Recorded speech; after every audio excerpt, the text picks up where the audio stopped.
What's going on, losers? So, we're doing a little debate today. I've sent some links to some people to join me.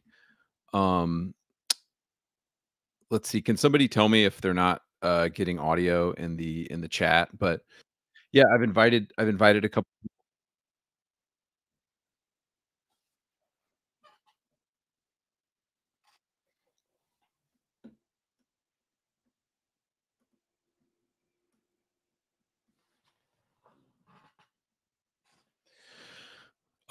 So yeah, I've invited a couple people to chat. So let's see if they grow some balls and they actually come and debate me.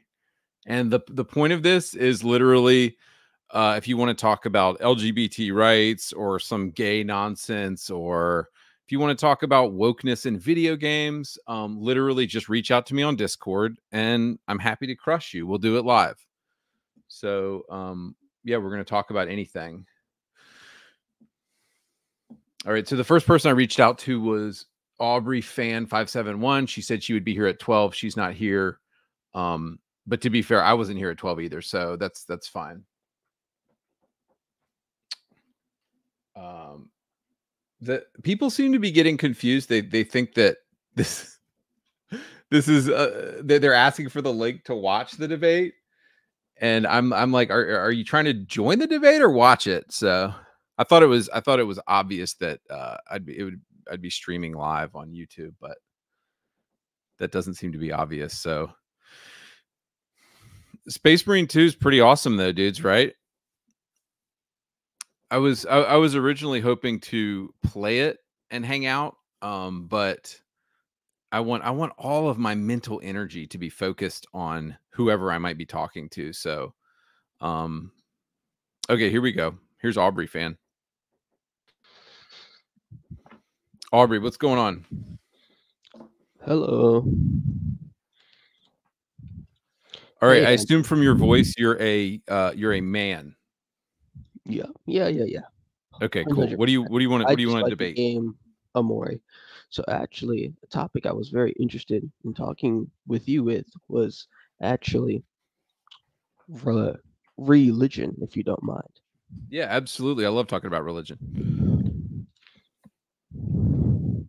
So I actually believe that there is no God. What do you think about that? Do you believe in a God per se? I do. I'm a Christian, and I think that morality comes from God, and I think morality can only come from God. And I think any attempt to define morality as an atheist fails, because I think as an atheist, you would have to have subjective morality. So I think morality can only come from God. But what are your thoughts? I would say that morality often comes from your own personal experiences, and then that slowly makes your morality over time. For example, people often change up their morality over the courses of their life of things that they would and would not do per se. Think about it like this. Whenever a Christian experiences something really painful that happens in their life, for example, let's say that a family member were to have died and they used to be Christian. This often can break their faith in some ways, making them change some things about their morality or belief less and start to become selective with what they believe in the Bible. Okay, so here's the thing about that. If your morality can change, can your morality change to Nazism? I would say no, not really. No. No. Actually, it can, because what would stop your morality from changing to something that's potentially reprehensible? The thing is, with Nazism, I wouldn't say it can be morality because a lot of it is indefensible. It was defensible by the Nazis. So, according to subjective morality, Nazism isn't wrong. It was just the morality that the Nazis chose at the time. And if morality truly is subjective, you don't really have a basis on which to say that the Nazis were wrong. This is why I think atheism is immoral.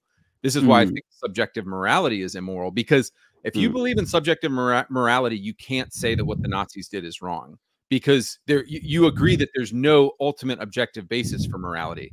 That's why Mm, God is required for objective morality. mm. Okay.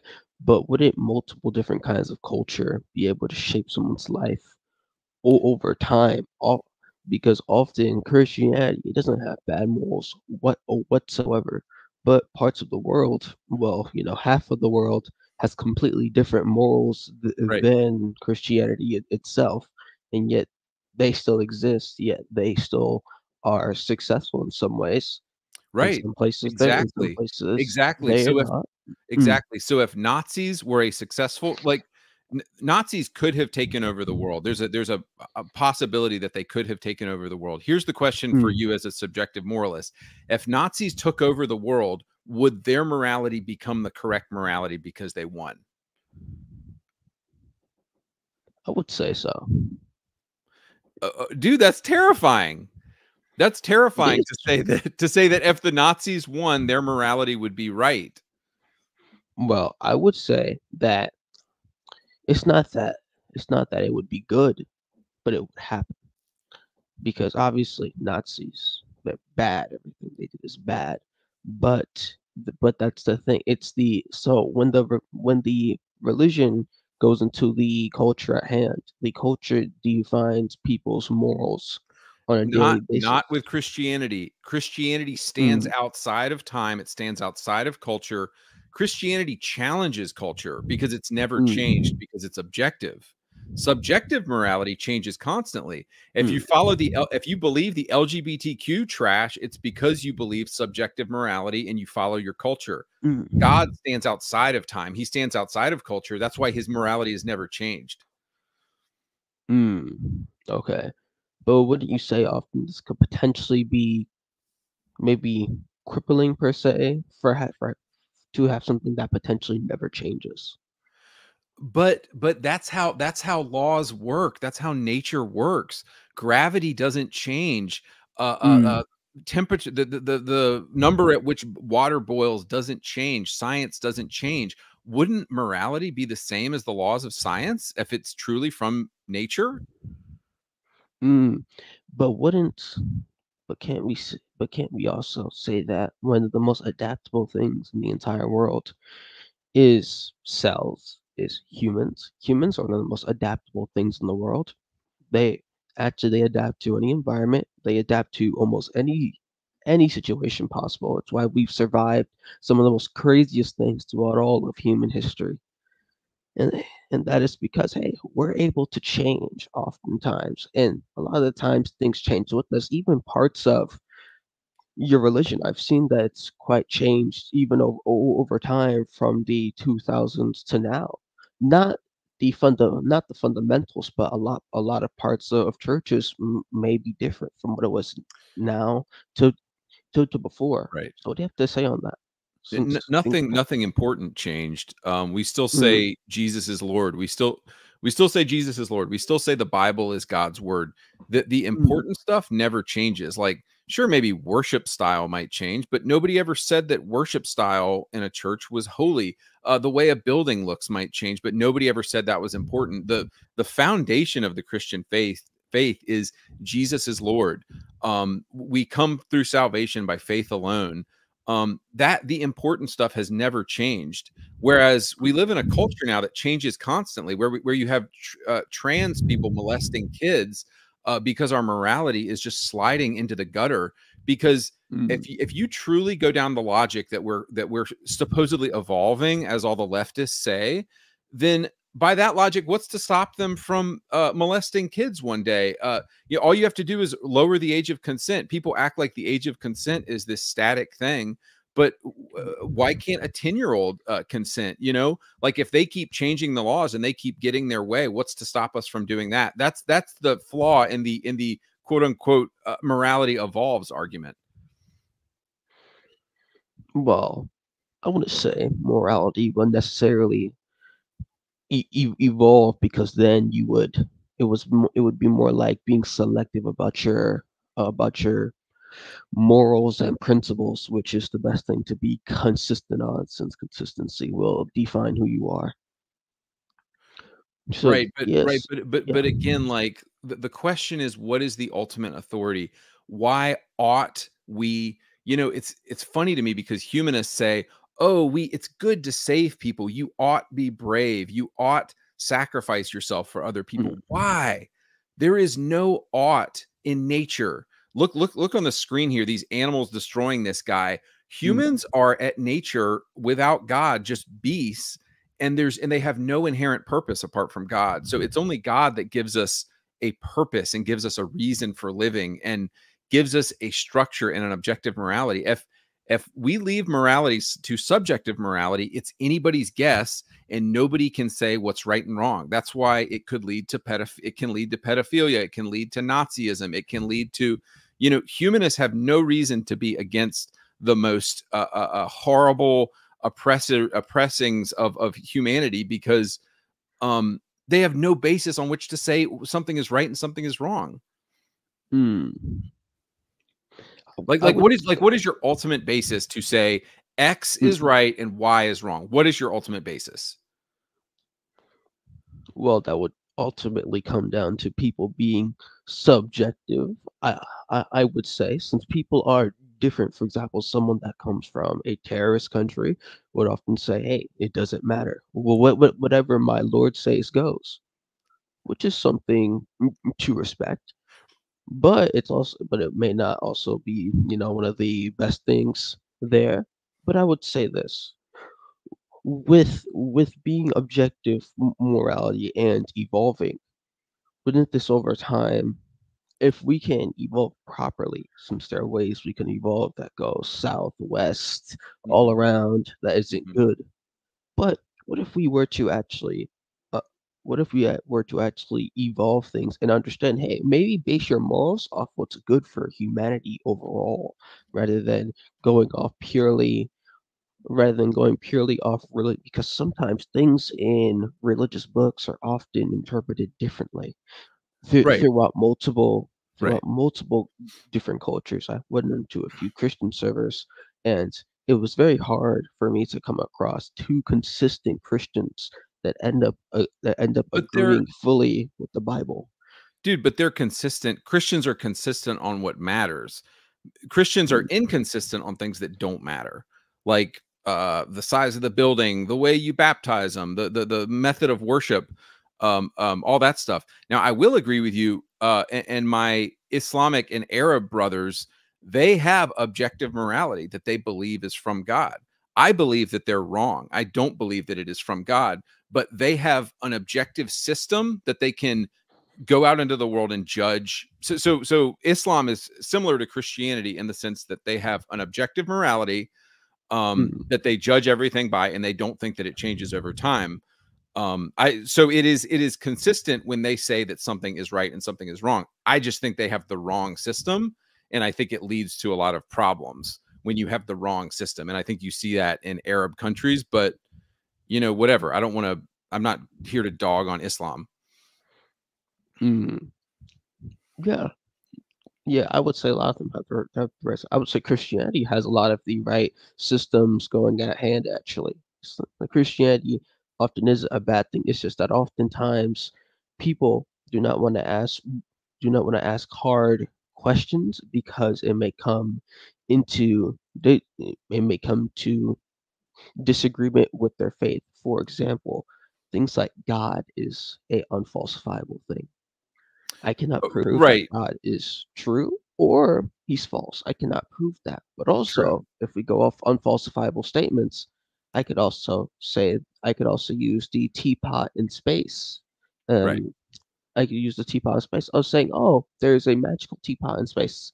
It's just somewhere randomly. Right. And But you couldn't prove that necessarily wrong or right.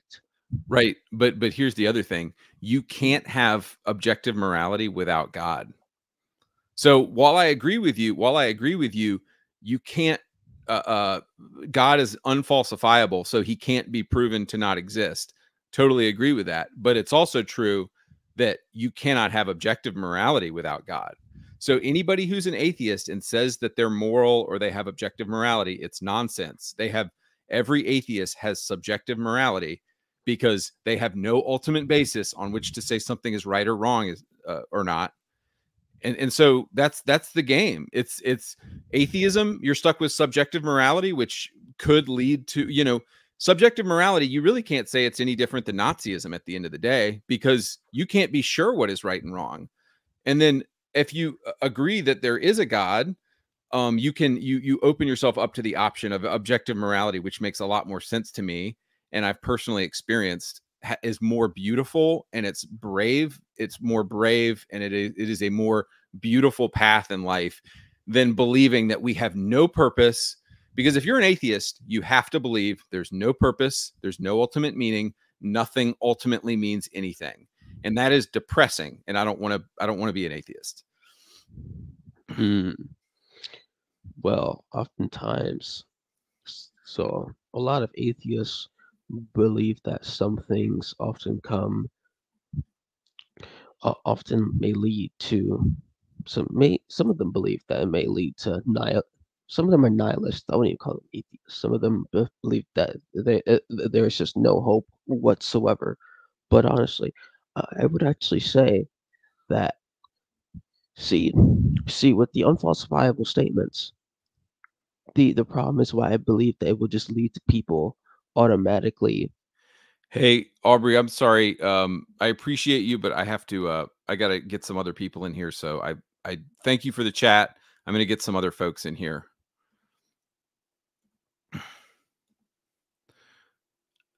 Walter Cromwell, are you there?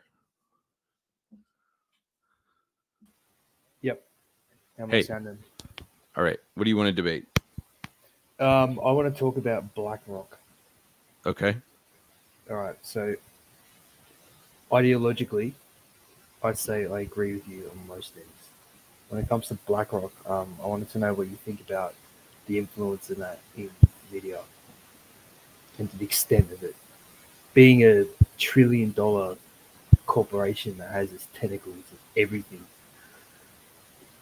Yeah, dude. What would the reason be for corrupting the foundation of entertainment? Right. Dude, I'm not sure. I'm sure you've seen, like, I was just watching an Endymion video the other day. He was talking about BlackRock, and like, I think maybe, yes, I do think that BlackRock is behind everything. And I think that they are subtly trying to push society in a particular way towards globalism. And they want us to become comfortable with the LGBTQ agenda. And they want to water down like particular religious morality. And yeah, they but that's the thing. Sorry. Yes, go ahead. That's the thing with the most when we say like religious morality, majority of the Western world is Christian, right? And Christianity has kind of come to terms with LGBT. But I don't think it has. Christianity is not cool with LGBT. But yeah, but to a degree, compared to something like yeah, say, I think okay. I think America has accepted the LGBTQ trash now, way more. I think, they've like I don't think America is a Christian nation anymore. I think there's quite a few Christians in America, but I don't think. I'm sorry. Go ahead though. Yeah, my point being that not just BlackRock, you have stuff like Vanguard as well. Another very extreme $1 trillion enterprise. Yep. Do you think that they have aligning interests? Sorry, do I think that they have what? Aligning interests. Like, what would the point of the like collaboration type of thing? Dude, I think if they can change people's values, like they hate nations. They hate nations who are proud of their nationalism. You know, they hate nationalism. They hate religion. I think they truly want to push us towards global homo. They want to push us towards this globalization, this acceptance of whatever depraved pedophile nonsense people are doing. They want like global acceptance, because then they can create a global group of people that are purchasing the same things. They want us to become watered down, and they want us to like all the gay nonsense in games so that they can get us all agreeing, and then we'll buy their slop. I mean, that makes sense to me. Like, they don't like Christianity and Islam and all these religions that are going against stuff. They need us to conform to this sort of like secular trash ideology that they want everyone around the world to have, so that they can sell them sloth, so that they can get us, so that they can control us, and they can control what we consume. And it's all about money and control at the end of the day. I don't know. Yeah, but that's true. Like, I agree to an extent, but when it comes to money, you say a lot of pushback with this stuff, and not everyone is. It's the majority of people that disagree with this shit that vote with their wallets, right? And but dude, I think but that has only happened recently. Like, people have been going along with this junk for a while, and it was only recently that people started to like fight against it. So because it's only recently become very open and obvious. Right. Yeah. It was subtle for a very long time. Subtle, very subtle, and all of a sudden now it's everywhere. It's complete. I agree. It's slop. It's absolute slop. But I just don't understand where, like you say, LGBT fits into that. Yeah, it's definitely present, but I don't understand how it fits in with the right. So to say the agenda. Like, eroding the religious value. Yeah, I understand. Right. I think the one world government and the globalism of BlackRock, I think they want to push us away from religion. They want to push us away from Christianity and Islam, and they want to create secularism, and LGBTQ is supposed to be the new religion where nobody judges anybody else and nothing's wrong and there is no God. And they want you to accept their secular morality, which says there is no God. The product is your God. And I don't know. Does that not make sense to you, or do you disagree? Or I wouldn't say I disagree. I'm not sure what the end goal is. Like you say, away from God. Like, right. But as you say, as we are, well, as the US is, as it exists, you're technically a Christian country, and the majority are probably Christians, but it's not. It doesn't influence politics. There's church and state, and that's been separate for a long time. Right. And that is the same with most of the world's governments. I don't understand what you probably say it's an attack on the culture and the right. I'm just not sure. Like, people are going to consume no matter what. Like, what the point is to and they would say, it's acceptance. Right. It's to try and make people more open and understanding and blah blah blah. Right. But sorry, as we exist, like as a culture now and as a society now, it's already kind of like live and let live. I just don't really understand if the goal isn't money, and money is power, right? And they have that. I just don't quite understand the one world government. It kind of already is. BlackRock owns fucking everything. I'm in Australia. Yep.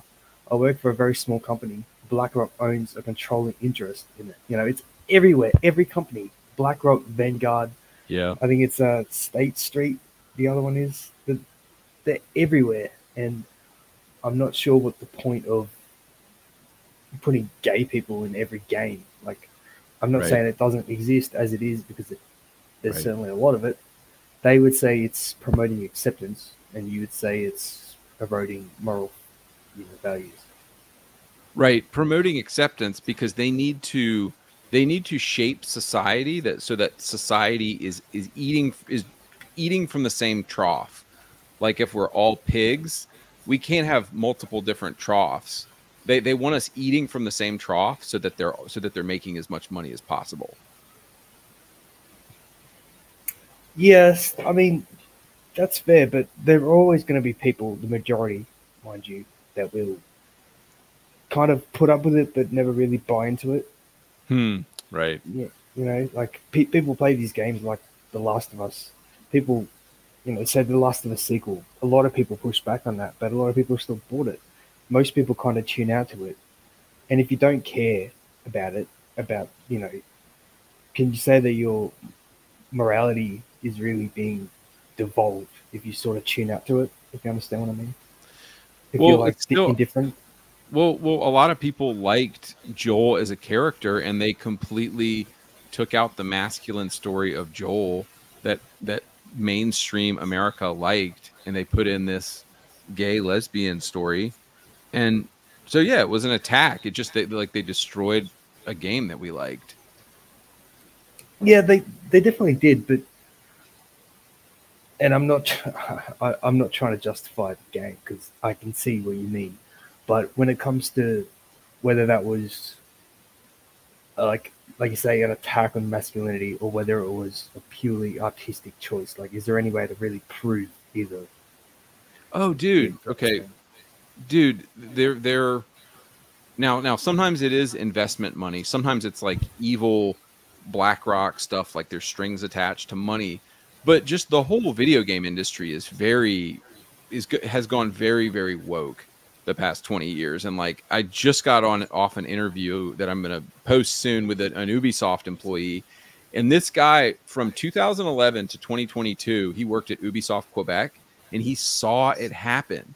And they brought women in, they brought unqualified women in, they brought unqualified minorities in. And instead of hiring the people who were good at their jobs, they hired people because they were women, and it created chaos. And over the next 10, like 2024 and Ubisoft, we're just now seeing the tip of the iceberg now of like it's almost like it's finally all culminating and the whole house of cards is falling. But this stuff has been building up in the games industry. And so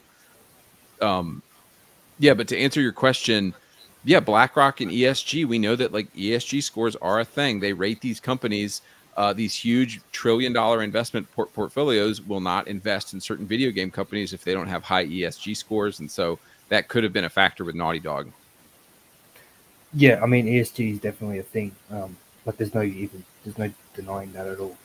I just don't quite get where BlackRock implementing these ESG scores, which they very clearly are. I don't quite get how that contributes to monetary gain. And like you say, it's not about money. It's about eroding the moral fabric, which is maybe it is, but I don't really get the end game. Right.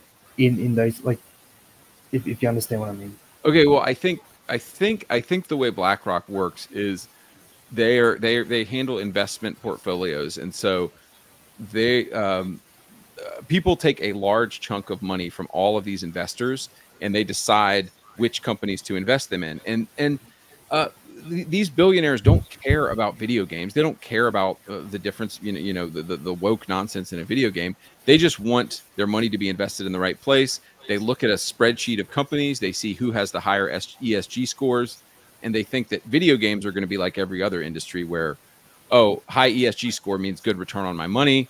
And so Ubisoft, by having more gay trans stuff in it, has a bit better access to more investment money because of all the diversity hires they've done and all that stuff. So, well, yeah, logistically it makes sense like that, but when you implement it into games, you see the amount of backlash. Like I know they use the backlash as a form of free publicity and it's advertisement, right? All the backlash, right? And then they paint everyone with this big brush of bigot, whatever. But I just, yeah, I'm just not quite certain, like, right, if that's really like. Surely there's an easier way.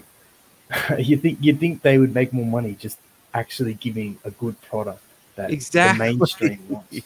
No, dude, exactly. And we totally agree on that. Like, I think these companies are going to wake up to the fact that, like, giving people the product that they want is the way to make money. But thank you, Walter. I got to get somebody else in here. Thank you for coming on. Hey, Fish Tennis, what's up? Hello. Hey, what's going on, dude? Yeah, is my microphone working? Yeah, I can hear you. Yeah, sorry, I've been having some problems with it. Should work though. Yeah. Where are you from? Your accent's interesting. Yeah, I'm Dutch. Dutch, my microphone is right not helping. on. Dude, I love Amsterdam. Yeah. Sorry. Go ahead. What do you want to talk about? Pretty sure I said religion, right? Sorry, what did you say? Religion? Yes, religion. What do you want to talk about? Well, I just wanted to follow up on the objective morality thing. I was kind of interested in it. Yeah. So like I'm wondering, what do you think objective morality is? The Bible? Yes. Objective morality, I think, is personified in Christ when he said, love God and love your neighbor as yourself. I don't think you don't see the full, you don't see Christian morality in its full form until the New Testament. So the Old Testament does not contain objective morality. I think when Jesus said, love God and love your neighbor as yourself, on this hang all of the law and the prophets. That is the Christian ethic, is love God and love your neighbor as yourself. And then you can read the rest of the New Testament to understand what he means by that. But when I talk about objective morality, that is what I'm saying is objective morality. Yes, okay. So not really like sure what I wanted to talk about, to be honest. I just got a link and I want to join. Like I think your belief is kind of inconsistent. Yeah. Because the Bible has been changed, right? Oh, okay. When was the Bible changed? Actually, I honestly don't know. I wrote it. Honestly, I don't know. You don't know? Okay, so maybe this is something you heard from people that you didn't research for yourself? Yeah, honestly, I did. I'm not too well versed about Christianity. I don't think your perspective of objective morality is like needed in society. Because it's your objective morality from the Bible itself is subjective. Because you still have to believe in it for it to work. It's not. You know, it is subjective, your country's morality. What's to keep you guys from becoming pedophiles? Some European countries have begun to legalize child loving. Well, seriously, dude. Objective morality can be the law. You can't change morality the law. If morality is illegal subjective, if morality is subjective and we evolve, what is to keep your country or my country from saying one day, oh, pedophiles are fine, pedophilia is okay? Well, there's a law. There's the law. You can't just change the law. They're changing the laws right now. They started with gay marriage is okay. Laws are constantly changing. They said murdering babies is okay. Like age of consent is just a number. Who says age of consent is set in stone? In in Saudi Arabia, what's the age of consent? Like 12 or something? Yeah, but we live in a democracy. We vote for the people that decide our rights. If you don't want the rights to be changed in a way you don't like, then you shouldn't vote for the people that do not share your beliefs. Right. So in the case of Nazi Germany, does a society become right? Does whatever the winning society decides automatically become right? Or is there an objective standard that stands outside of society? And did the Nazis have any religious beliefs? No, they didn't follow Christianity. Actually, subjective morality cannot say Nazism is wrong, whereas Christianity is against subjective morality. So I would say Christianity is further from Nazism than subjective morality is. Subjective morality can be absolutely anything. Therefore, I wouldn't say it's neither anything. Exactly. It could be anything and Nazism. Yeah, but that makes no sense. That doesn't mean anything. Okay. On what, if you believe in subjective morality, tell me right now on what basis Nazism is wrong, according to subjective morality. Well, if we take the current law, it's just blatantly illegal, and the beliefs are... Well, no, but laws can be changed. Well, the Bible can also be changed. It was never changed. Find me one example, again, of the Bible being changed. I said can, not that it did. So I think the issue with subjective morality is that there is no ought in nature. There is no rule for anything in nature. We in Christianity, what you enjoy not Amsterdam, what you enjoy in the Netherlands is you're in a post-Christian culture. So you're enjoying the benefits of Christianity, without having to live out the reality of your actual worldview. Because if we actually created a society based on atheism, it would be complete, utter chaos. So you're getting to enjoy the benefits of a post-Christian culture without having to face the reality of what your worldview actually would do it to a society. Because if there is no God and there is no ultimate meaning, why not molest children? If there is no God and there is no ultimate meaning, why not do whatever you want to whoever you want? That's the problem of atheists, and that's the problem of subjective morality, is they have no morality. They think that society decides morality, and society decided Nazis' morality. So how are you any different than a Nazi ultimately? Because I do not share their beliefs. That's what differentiates me from Christians too. I don't believe in it. You You don't believe in it. Subjective morality. It doesn't Okay. mean you're a Nazi. What are you talking about? I'm lost. Dude, on what? Okay, this should be simple. On what ultimate basis is your morality superior to a Nazi's morality? It's not superior. No morality is objectively superior. Dude, okay. See, that's even scarier, because now you're saying that you don't think what the Nazis did was wrong? No, I don't believe in it. It's not my morality. You just said I no believe it's morality. wrong. You just said no morality is superior to any other morality. That means you're not saying that I your did not morality say is that. better I than said Nazi you cannot morality. objectively rank them. Do you believe your religion is superior to other religions? They also have objective morality. So does that make them better than yours? I Or are believe they equal? I believe God's morality is the correct morality. Yes. But what about other religions? They also follow an objective morality, right? Yeah. Sometimes people are wrong. So You just arbitrarily pick a religion and decide this one is right, and that's what you base your worldview on. Well, dude, you just said that your morality isn't superior to Nazism, which is shocking. I did not say that. You're putting words in my mouth. I said that you cannot objectively rank moralities. Same with you cannot objectively rank religions. You can't just say your religion is right. You can't just decide that. Where did you get that idea from? Isn't that your own belief? Where did you get the idea from that you can't say that one religion is better than another? No, I mean you can say it. It doesn't make it true. Okay. Okay, where did you get the idea that it is not true that one religion is better than another? Because I don't believe in religion. I'm not religious. That's fine. You got it from secularism, which is its own religion. Secular humanism is its own religion. The difference is it has no proof, and Christianity actually has proof. What proof? Jesus. He came to earth. He performed miracles. Hundreds of people saw it. And Jesus is Lord. Well, they do say an eyewitness is the weakest testimony. Yes, tons of eyewitnesses. It's the most verifiable fact in all of history. Thousands of times more verifiable than... If it's so verifiable, why don't you go show me some proof right now? Go ahead, show me proof. Dude, go outside, look at nature. There's your proof. Yeah, sure, man. Whatever that means. You don't have proof for God. If there was proof, everyone would be a Christian. But there is none.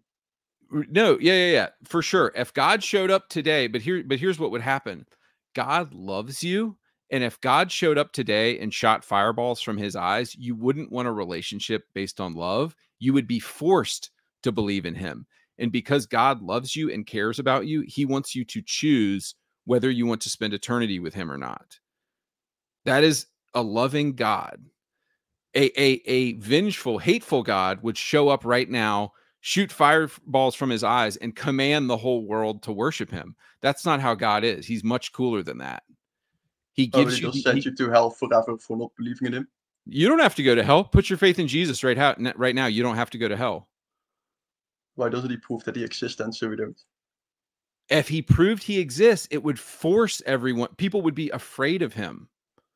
That's why people believe, because they're afraid of the afterlife. I'm not. No, I believe in God because I love him, because I've experienced atheism and it was trash, and then I experienced new life in Christ and it was amazing. But God doesn't force. If there was no heaven, if there was no hell, would you still believe in God? Yes, absolutely. Why would you believe in God? There's no reason to believe in God if Because he's cool. Because he's cool. He created God is everything. cool. God is cool. That's why you believe in God, because he is cool. No, that's one of the reasons I believe in God. I believe in God because he's awesome and he's cool and he made everything and he loves me and I like him. But And okay, let me ask you this: does he want the humans to believe in him? Yes, the Bible says that he desires all men to come to a knowledge of the truth. Then why does he not prove his existence? Surely that would solve some world wars, maybe. Because then he would be a tyrant. You'd see him in the sky and you wouldn't. But he doesn't have to practice anything malevolent to prove he exists. He would. He can just show up. He can just say, "Hi guys, I'm God." Why doesn't he do that? Well, he did with Jesus. He did. But nobody. So you're saying But that disproves that he can't just show up to the earth, because why doesn't he just do it again? You the small creature might say, "Oh God, do this, do that." Dude, it doesn't matter. You're going to heaven or hell one day, whether you like it or not. You don't get to choose what the creator does. You got to accept that. But I'm just asking, why doesn't he? I just told you, because it would force you to believe in him, and he's a gentleman and he doesn't want to force anybody to do anything. If he showed up right now in a cloud, everybody would be scared to death and they would say, "Oh, okay, yeah, I'll believe in you. I'll believe in you." But it wouldn't be a real relationship. God wants a real relationship. If you're scared of that manifestation, why do you believe in God to begin with? That just means you're scared of God. Can you not imagine a God that's benevolent, a God that doesn't want to harm humans? God isn't cruel. God is incredibly kind. That's why he sent Jesus. And why would him showing up make anyone afraid? Because people would say, "Oh, there he is. I can't deny his existence anymore. What do I have? What's the minimum that I have to do?" Isn't that wonderful? You want people to believe, don't you? That's irrelevant. I mean, we're talking relevant. You want people to believe. We're talking about no, I don't care about people believing. God does want people to believe. But here's the thing. He's a gentleman and he doesn't want to force anybody to do anything. And I think that's a very cool aspect of God. Meanwhile, atheism is meaningless and your life is meaningless as an atheist. It's completely meaningless, dude. The only meaning that you can find is in Christ. If atheism is true, pedophilia is not wrong. Molesting kids is not wrong. If atheism is true, if you don't want God to force people to choose, why do you tell people they will go to hell if they don't listen to it? I'm not telling anybody anything. They can read the Bible for themselves and find out what God has said. The Bible, whatever. That is. Look, I'm not the creator. I don't decide how things go. I think. But you do believe in that? Did you think that's okay? It doesn't matter what I think. It's what God is the creator. You believe in your stupid morality. You can have that. Look, dude. We're creatures. It doesn't matter what we think. God is the creator, and he decides how things go. I mean, it does matter, because if you don't listen to the big creator in the sky, you're going to hell forever. It's not really like that. All you have to do is put your faith in him and you can go to heaven today. It's the best deal. It's the best deal. It's the best deal on earth. But pride keeps you from it. Pride? Yes, pride. And look, dude, God created everything. I might have done things differently, or you might have done things differently, but it doesn't matter, because he's the boss. He created us. He gave us life. Like, are you ever just thankful for your life? And it's like, man, God gave you that. Isn't that awesome that God gave you life? And he demands nothing from you back, aside from putting your faith in him and wanting a relationship with him. But he will let you go your whole life rejecting him. And that's your right to do, because he gives us free will. He doesn't want to force anybody to do anything. So he demands nothing, but yet if you do not listen to him, you're going to hell forever. Just an alien horror. You're going to live in hell for the rest of your existence. Right. Well, think about it this way. Heaven is God's house, and he doesn't want people there who don't want to be there. He's saying, well, you can come to my house with me, or you can go somewhere else. Those are your two options. According to you, if I'm a Muslim, I'm going to hell too, right? Because I don't believe in your God. Right. Correct. I think Islam is not correct. So yeah. You're just going to tell people, oh, you picked the wrong God, you're going to hell forever. Too bad. Well, dude, here's the important question. these questions that you're bringing up assume a morality, but I would ask you, You said where something about God's house. Didn't God created hell? He made I hell. would ask you these objections against God, where do these come from? It's just secular morality. It's just your own imagination. It doesn't, you know, these like, okay, here's a great question for an atheist. Why ought God not send people to hell, according to you? I don't believe in hell. It doesn't matter. But if he's such a nice, kind, caring God, why would he send people to hell? He doesn't want to send anybody to hell. He extends salvation to everybody. But he does. He could does, be the nicest person, but if you never thought about Christianity, you're going to hell. Because they chose it. The only people in hell are people who chose it. God extends his salvation to everybody. That is not true. If you didn't choose to go to hell, you just didn't believe in a God. No, you are choosing to go to hell. God extends his salvation to everybody. He says, I want everybody to be saved, but you choose to go to hell.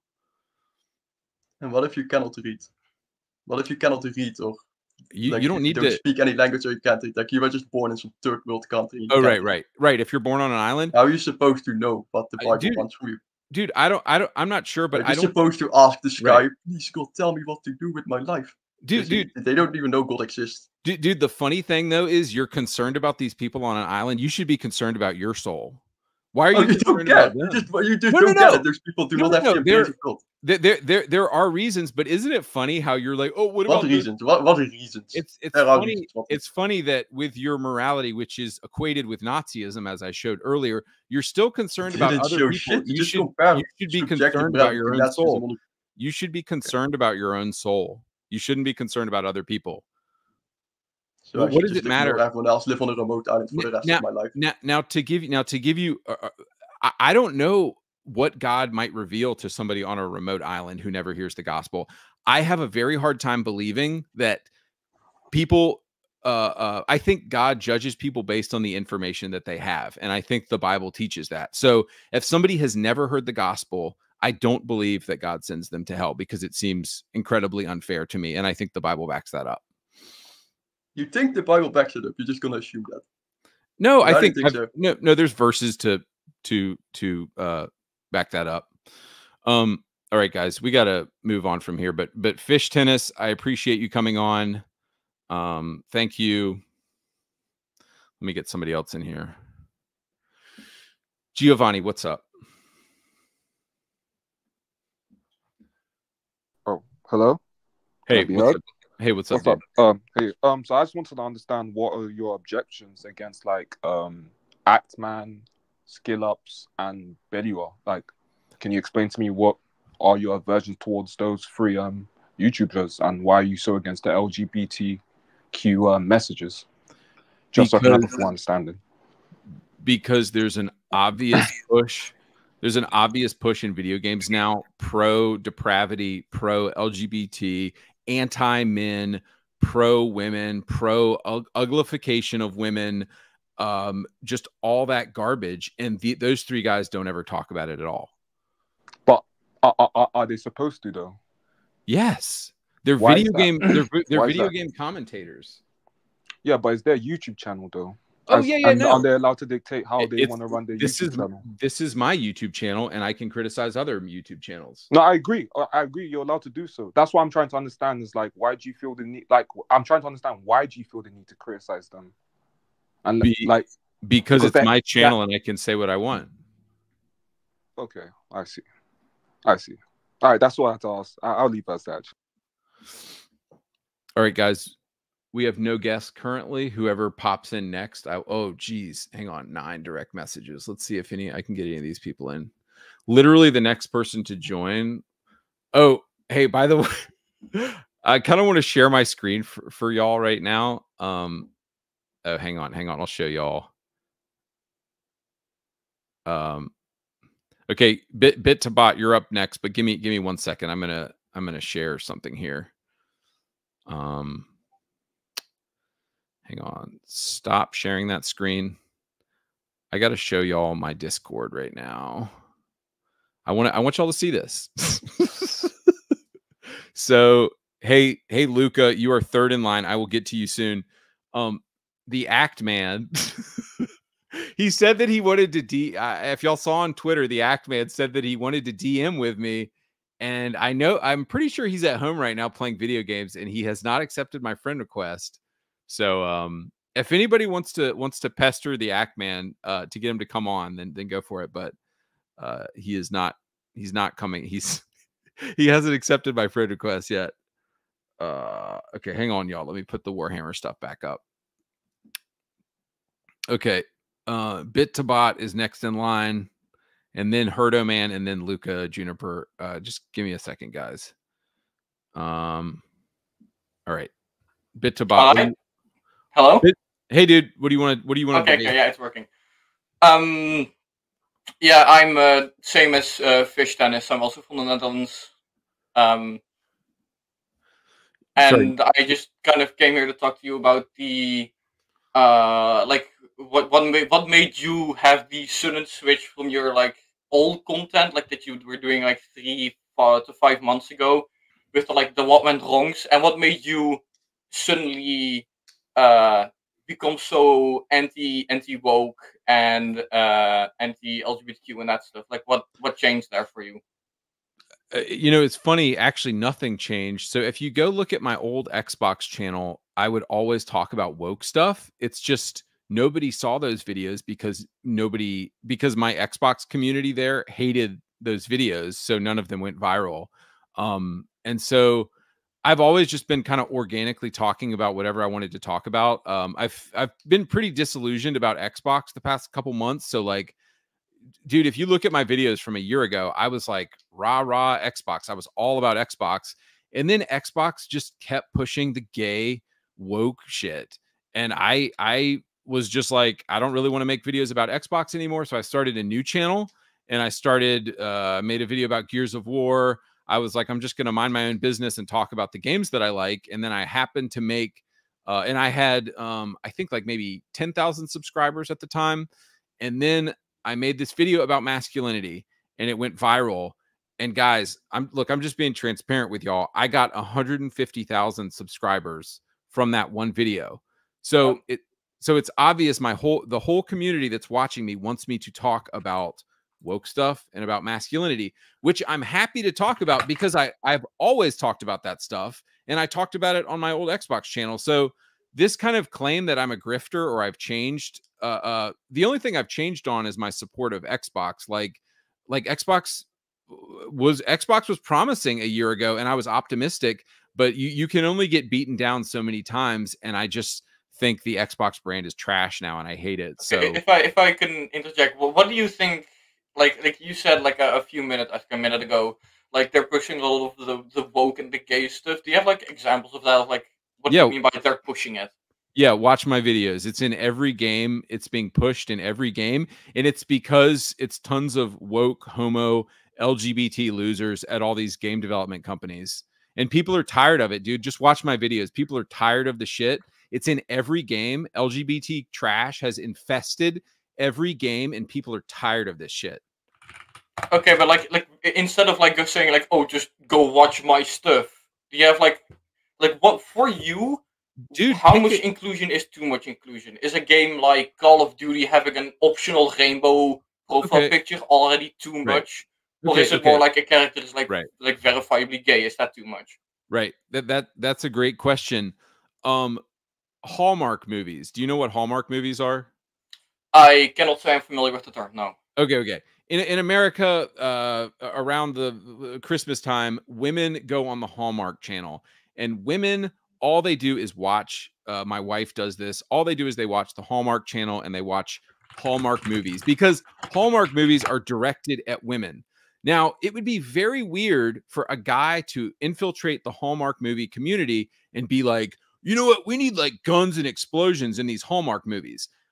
That's kind of what is happening with women and with the LGBTQ community. They're infiltrating a marketplace that's 90% men, or that is consumed by 90% men. And you have a source for that? You can, yeah, I can dig you one up sometime, but that's just a rough stat. I guess at the minimum they should be proportionate to their presence in society. So LGBT are 3% of society. Sure, put that shit in 3% of the games. Okay, but like, is there something that's stopping you from engaging with the things that you don't like? Because, yeah, I do agree with the sense that like a lot of the indie games are very heavily focused on it, but I don't think there's anything stopping you from just not playing, buying, engaging, or talking about said games and just focusing on the ones that you like. Like nothing is stopping you from using like the game you're showing right now, Space Marine 2.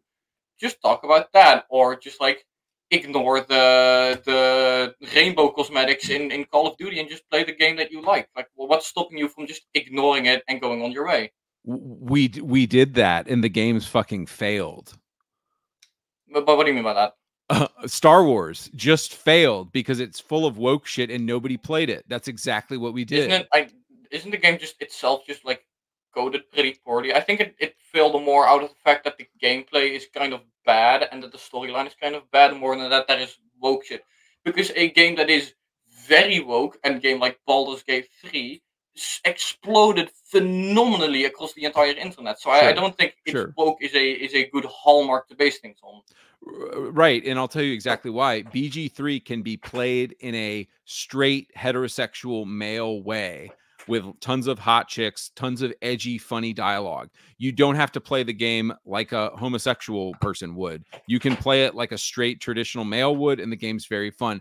That's why BG3 was a success. Games that force the woke politics and force politics in games are just failing all over the place right now. Okay, but then games like Helldivers, which are not very woke, they've constantly said no, we're not adding any politics from either side. Right. Is also bombing currently. It's been dropping in player base for months, and it just barely now seems like they're slowly climbing back up. Yeah, it was an incredibly popular game, and it wasn't woke. Okay, but it still bombed. Like it was great at launch, but then everything just came crashing down. Yeah, sure. That's every live service game. Every live service game dies off. Yeah, that's eventually. Okay. Thank you, BitTobot. I got to move on to somebody else, but I appreciate your thoughts. Herdo Man, let's get you in here. Hello. Hey, bro. What do you want to say today? I'm thinking of going into subjective morality a little bit. Okay. Because the thing I was kind of thinking about is like, yes, because you keep saying subjective morality is equal to Nazism, which is a little bit of reaching. But okay, how is it reaching? Because subjective morality leaves you yourself the ability to fill the space and be like, wait, I think Nazism is bad. So you could also be subjective morality is also against Nazism. No. Agree. I would say it's equally for and against Nazism. Well, I think if you just take the population, I think most of the population is against Nazism. So why wouldn't subjective morality at this point be against Nazism? Well, the point is subjective morality follows whatever the culture at large is doing. Had the Nazis won, subjective moralists would follow Nazism. Because they believe that society decides what's right and wrong. Yeah, but isn't religion basically the same? Like, because the Christians won a lot of the wars in Europe, we are abiding by Christian beliefs. But the difference is subjective morality changes to adapt to the culture. Christian morality has never changed. What do you mean? Because they're trying to allow gay people right now. Is that not changing, or is that me just seeing things? Oh no! I don't agree with them. Yeah, but look. Now you're putting a subjective take. No, it's on not your subjective. Bible. No, it's not subjective. It's not subjective. It is 100% objective. There are people going against the objectivity. That's it. If somebody goes against gravity and goes headfirst into the ground, that doesn't prove that gravity isn't real. Look. I know you're Christian, but the Bible isn't gravity. It's not watertight. God is real. It's 100% objective. Oh, no. Okay. Now talking about proving God is something different, but as a concept, the Bible is 100% objective. Well, no, it's not, because we've seen cultures and stuff go through like witch hunts. Do we still think we should burn people alive? Because that was what Christians did back then. No, I would actually argue that was a subjective morality, and that had nothing to do with the Bible. They were not following the Bible. The Bible says, love your enemies, love your neighbors. Well, then they weren't following the Bible when they did that. So then most of the Christians in history haven't been following the Bible, which is...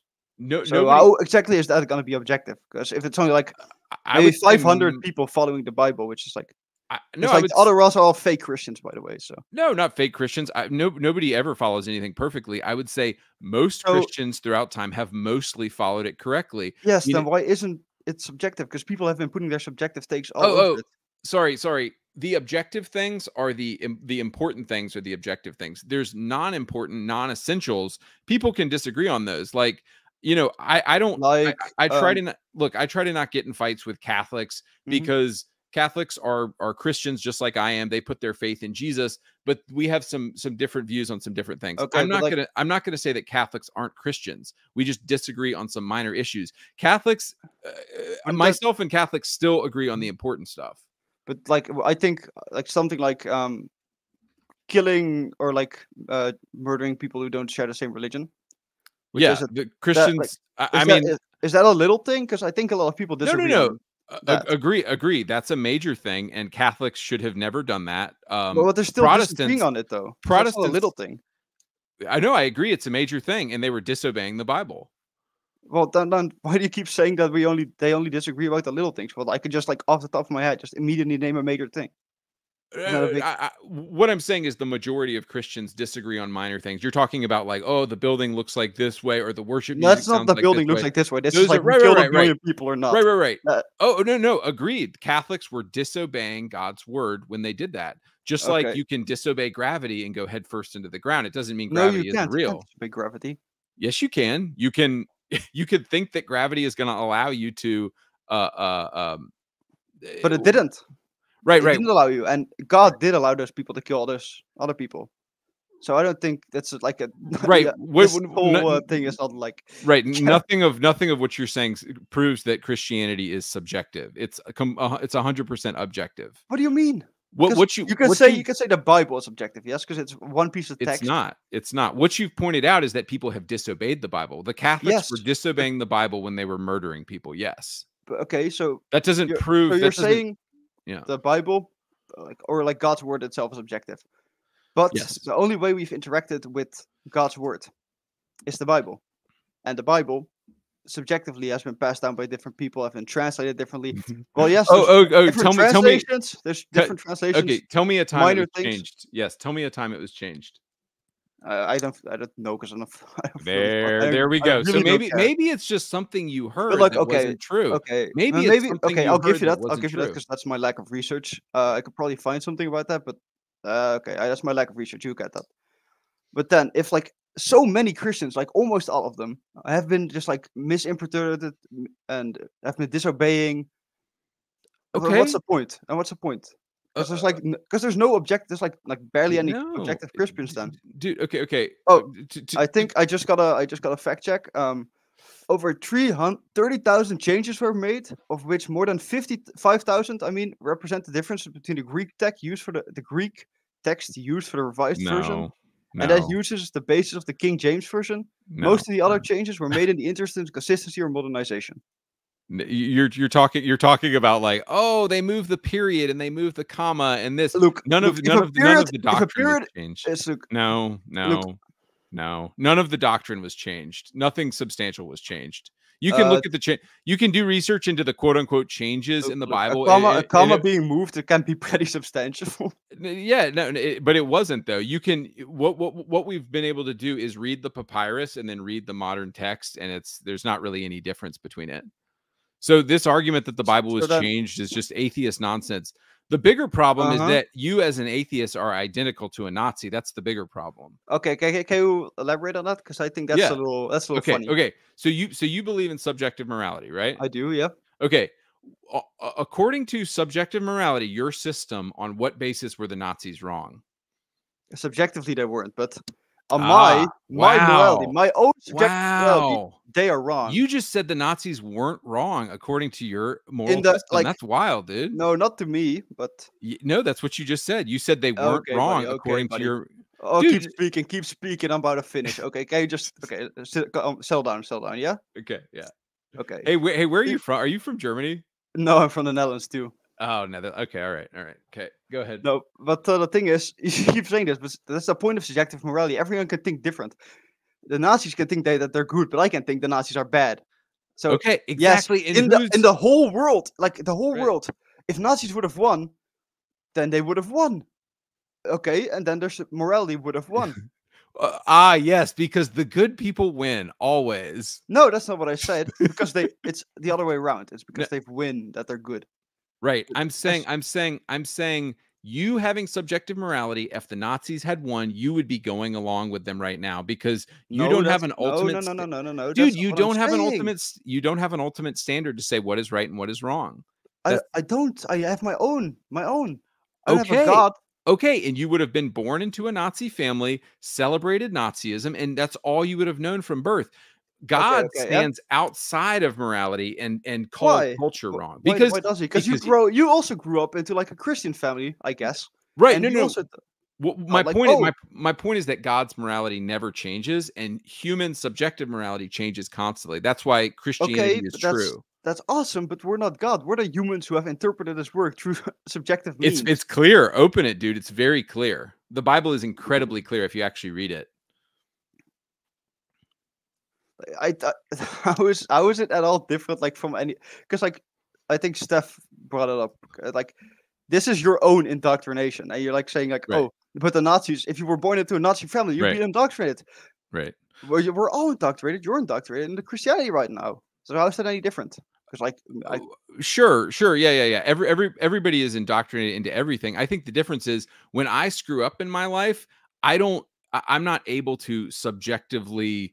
I don't look to my own moral system for justification. I look to God, and He stands outside of time. He actually decides what's right and wrong. You and I don't look to decide. God. You look to I the do. Bible.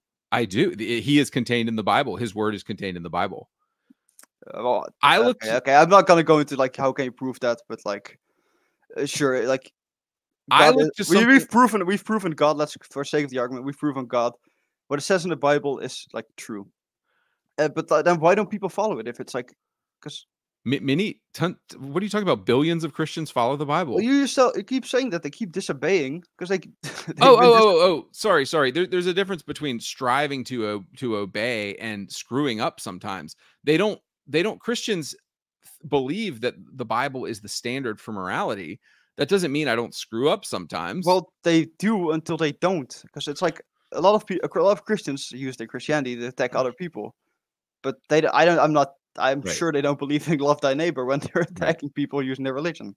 Well, how do we define love? As Jesus defines love, loving you means telling you about hell. That's what love is to Jesus. I don't love you very much if I tell you right now. Basically, it's like, yo, I love you. If you don't do what I say, I'm gonna rape you in the corner right in a second. That's true love. That's what you're saying Jesus is doing. Dude, you believe in subjective morality. You tell me about rape and pedophilia. That is all about that. In the world we're living in, it exists. That's the scary part. It exists, and I don't think your Bible. And you don't have dude. Okay, let's do this. According to your subjective morality, on what ultimate basis is pedophilia wrong? In like the ultimate basis, this is not my own opinion. There is nothing to say it is wrong, dude. No. Scary. Hey, bro. That's scary, bro. It is scary. The world is scary. It's fucked up. Like I think the reason why most people believe in God is that they're scared of what people become, what things people do. So they look to find somewhere else greater because they can't cope with the fact. That's scary that you don't believe that pedophilia is objectively wrong. That's scary. Well, I believe it. I believe it's very wrong, but I can't say okay. And I believe it's scientifically wrong too. But I can't just say like, oh, you know what? Like everyone believes this is wrong. Objectively, everyone believes this is wrong. So you're saying it could be okay in some cultures? That's what you're saying. Yeah, I think there's definitely probably cultures that go in pedophilia. I don't think it's okay, but there's probably people that do it. And if you go to those villages and ask them if pedophilia is okay, I think you would get your answer if they've been fucking their own children, you know? Dude, that is scary. That is fucked up. That is fucked up. And it's scary that the world's like that. Right, and this is why you have to have objective morality, because if you don't have objective morality, then nothing means anything. What do you mean nothing means anything? I mean, there's no standard for anything. There's no look. Nature contains no moral prescriptions. There's no moral commands. But we're people. We can form our own opinions. Okay, yes, as can pedophiles and people Yes, who rape they women. can. That's the fucked up part. Right. So on what basis are they wrong and you're right? You have no basis to say that they're wrong. I don't have no dude. basis, but my own opinion and my own life experience and everything I Okay. think and stand for. So I think And they're wrong. they have their life experience and their opinion. And what? Yes, and they do. So you can't really say that they're wrong. Well, You can't say that I think they're pedophiles are wrong. wrong. Yes. You can't- Objectively, I have no clue, but me personally, yeah, they're fucking wrong. Okay. All right. I'm gonna get Herdo Man out of here. Let's get somebody else in here. Luca, are you ready to talk? Let's see. Kick from Get Studio. Oh, Luca, camera's on. hey, what's up? Hello, how are we? Good. I would like to follow up on a couple of talking points there. The first one is continuing the same argument that's been going on for a couple of people. Yeah. Subjective morality. Actually, I'll turn my camera back on. I have here a self-portrait. Mhm. This objectively, I like to think, looks like myself. Is it good or bad? Who knows? You can't base that objectively, is what I'm trying to say. Whether something is good or bad is... Hang on. If we rewind, you say that moralism is defined in the Bible and that is unchanging, which dude, I don't think there's proof you for. can't equate morality with art. Do you see how that's like a bad comparison? Morality has to do with whether kids get art or not. That's a little more important than art. That's a little more important than art. Yeah, it is more important than art. That's what a microcosm is. But separately, where in the Bible does it define the age of consent? Where does it say 18-year-olds right are the ones who should be having sex? It doesn't. It says love your neighbor, and I think entailed with loving your neighbor is not, in the West we agree that it's not doing something with somebody who in the West, of course we agree. Right. In the West, we do agree that's that, but in other countries we don't. But that doesn't make it objectively right that you believe that pedophiles are wrong. They are wrong. Or no, they're not, sorry. We believe they're wrong. Yeesh. Hang on. I want to get that on tape. That does you sound just said bad. that pedophiles aren't wrong? You just said that don't think objectively, no. Dude, you guys this is scary. Your moral system says that pedophiles are not objectively wrong. That's scary. I don't know if I could live with that. No, I'm saying that objective moralism doesn't exist. Right, clearly, because you're justifying pedophilia. I'm not justifying pedophilia. I believe it's wrong, as you do. Yeah. Yeah, dude. This is the problem with subjective morality: is all of the worst human atrocities. You can't really say that they were wrong. All you can say is, well, in my opinion, they're wrong. I agree. But in some cultures, they might be right. If a culture thinks Nazism is right, then it becomes right. That's the problem with subjective morality. Yeah, it is. But that problem isn't solved by objective moralism. It's the you just only take the morality out. It's the only solution to it. What of people before Christianity? What were their morals based on? Are you talking about we can go back to the Old Testament. God. No, I'm talking pre-0 BC or CE, whatever it is. I don't care. It was actually a lot of idol worship, and Abraham, this nomadic random guy in the desert, had this vision from God that said, there's one God and I'm coming to you and I'm going to tell you about myself. And it was completely different than all the other religions, which is why humans could have never come up with Judaism or with Christianity on their own, because it looked nothing like the religions that were around in 1500. We had animal worship and deity worship, and it was all polytheism. And into that milieu of the ancient Near Eastern world, Abraham believed that there was one God. And where did he get that idea from? I mean, it's I'm sure you can say, oh, he just made it up or whatever, but it was unique. But polytheism is nothing like atheism. Before, when humans first came into existence, if we are to believe evolution, which I'm not sure you do, I'm not sure how fundamentalist you are, but humans began to worship idols, of course, polytheistic belief. That came into existence to define their morality. Right. And that's completely separate from no worship at all, right? Right. So what's to say that theism, as in traditional Western theism, monotheistic Abrahamic religions, are any different from that? What's to say the fact that this being different Right. changes it from that being different from no gods at all? Great question. And if you read the Old Testament, you'll see this. I've read both testaments. I have 2 Okay. Bibles. Awesome. I pray that I see you in heaven one day. So polytheism serves people and monotheism serves God. Nobody would ever invent a monotheistic God because a monotheistic God demands things of you, whereas a polytheistic God or gods, They I don't think sacrificed. They yes, sacrificed sure, their sacrifice, own animals, their food.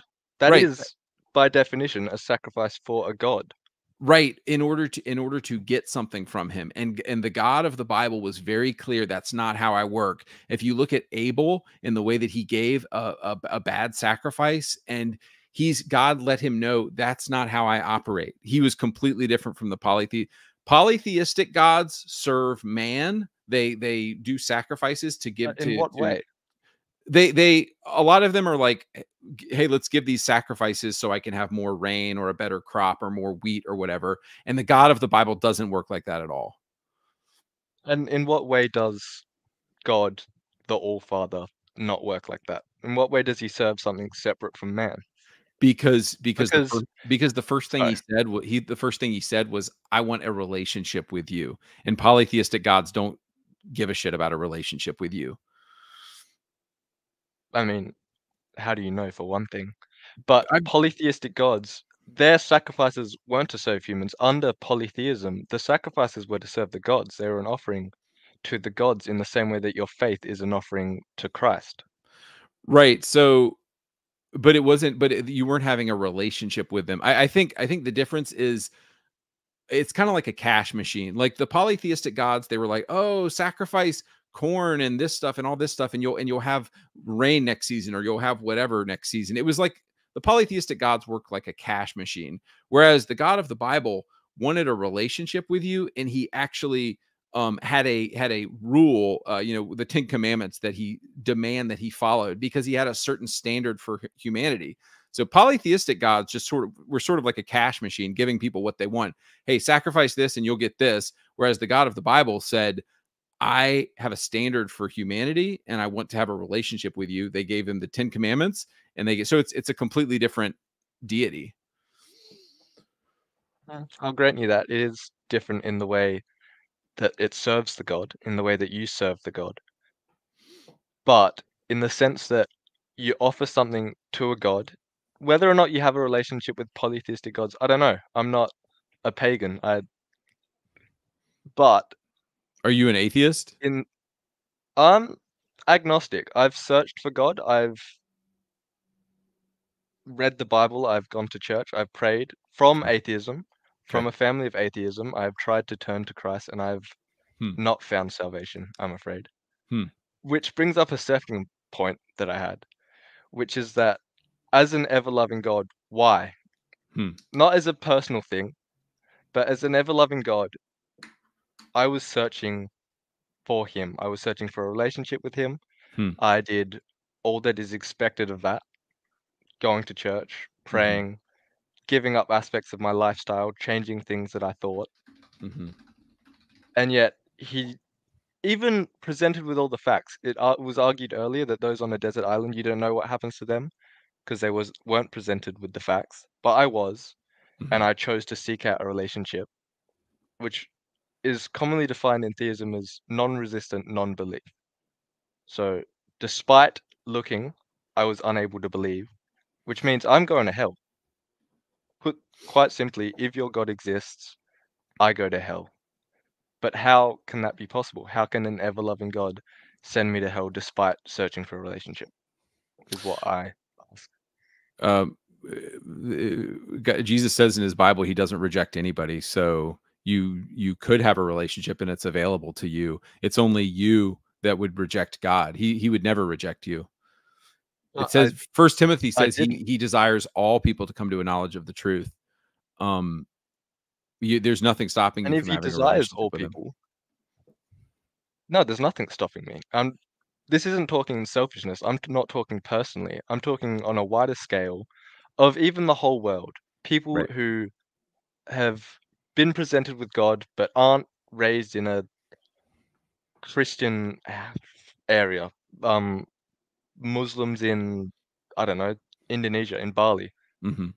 They are presented with God, Mm-hmm. but they are not given the same opportunity to go to heaven because it is Yeah, not of course part of they their are. culture. It is. You know, I think they're, dude, there's most Americans are not going to heaven either. Just because you live in a Christian country doesn't mean you believe Christianity. People hate Well, no, Christianity here. Christian and So I would say that in Bali or in these Middle Eastern countries, they're aware of Christianity. And I hope, and I hear of Middle Eastern people coming to Christ all the time. I just hope that they continue their search for what is really true. And I hope that they find Jesus. But it's not his fault that false religions have sprung up. You know, that's not the God of the Bible's fault. He desires all men to come to know him, and he presents himself. He came to earth as Jesus and performed miracles, and it's the most documented fact in all of history. And so it's is it though? really It's documented in the Bible. I would argue that the Bible proves the Bible. no. You There's a say lot of there's a lot of sources outside of the a lot Bible of that prove the eyewitnesses. Bible is There's one source that says there's 500 eyewitnesses, and that source is the Bible. no, I would there's a say. lot of sources outside of the Bible that you can corroborate the Bible with. Right. Hey, dude, I'm sorry, Luca. I appreciate you, but I gotta move on to some other people here. Hunky Lee, what's up?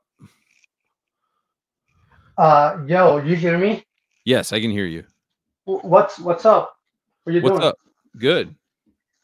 So you were talking about. Hold on, bro. I'm playing Fortnite right now. I'm top 8. I'm top 8. Okay, do you want me to bring you back in like 5 minutes? Yeah, bring me back. Bring me Okay, back. jeez. Bring me back. Okay, Blighter, you're up. Yo, Andy. What up, dude? Hey. Before we start, I just want to clarify that I think what you're doing is a really good thing. Mm-hmm. That you're like speaking up for the gaming community, for free speech as a whole. I think you're doing a terrific job. Yeah, thank you. I am particularly interested in something you said in one of your videos, in which you said that in the near future, people will have some sort of, shall we say, a tattoo or a branding or a mark on their arm that they can scan and that they can access stores, public restrooms, cinemas, anything, you name it. Yep. And I think that's a pretty terrible development, really. I think that's a harmful development. Yeah. And what are your like in-depth opinions on that? Hey, are you German?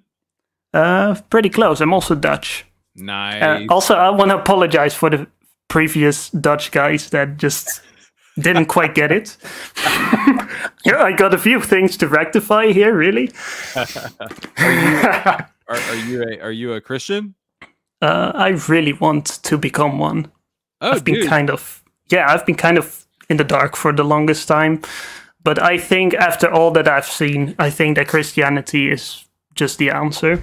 Because most of the Christians are just really decent, peace-loving, and accepting people. Right.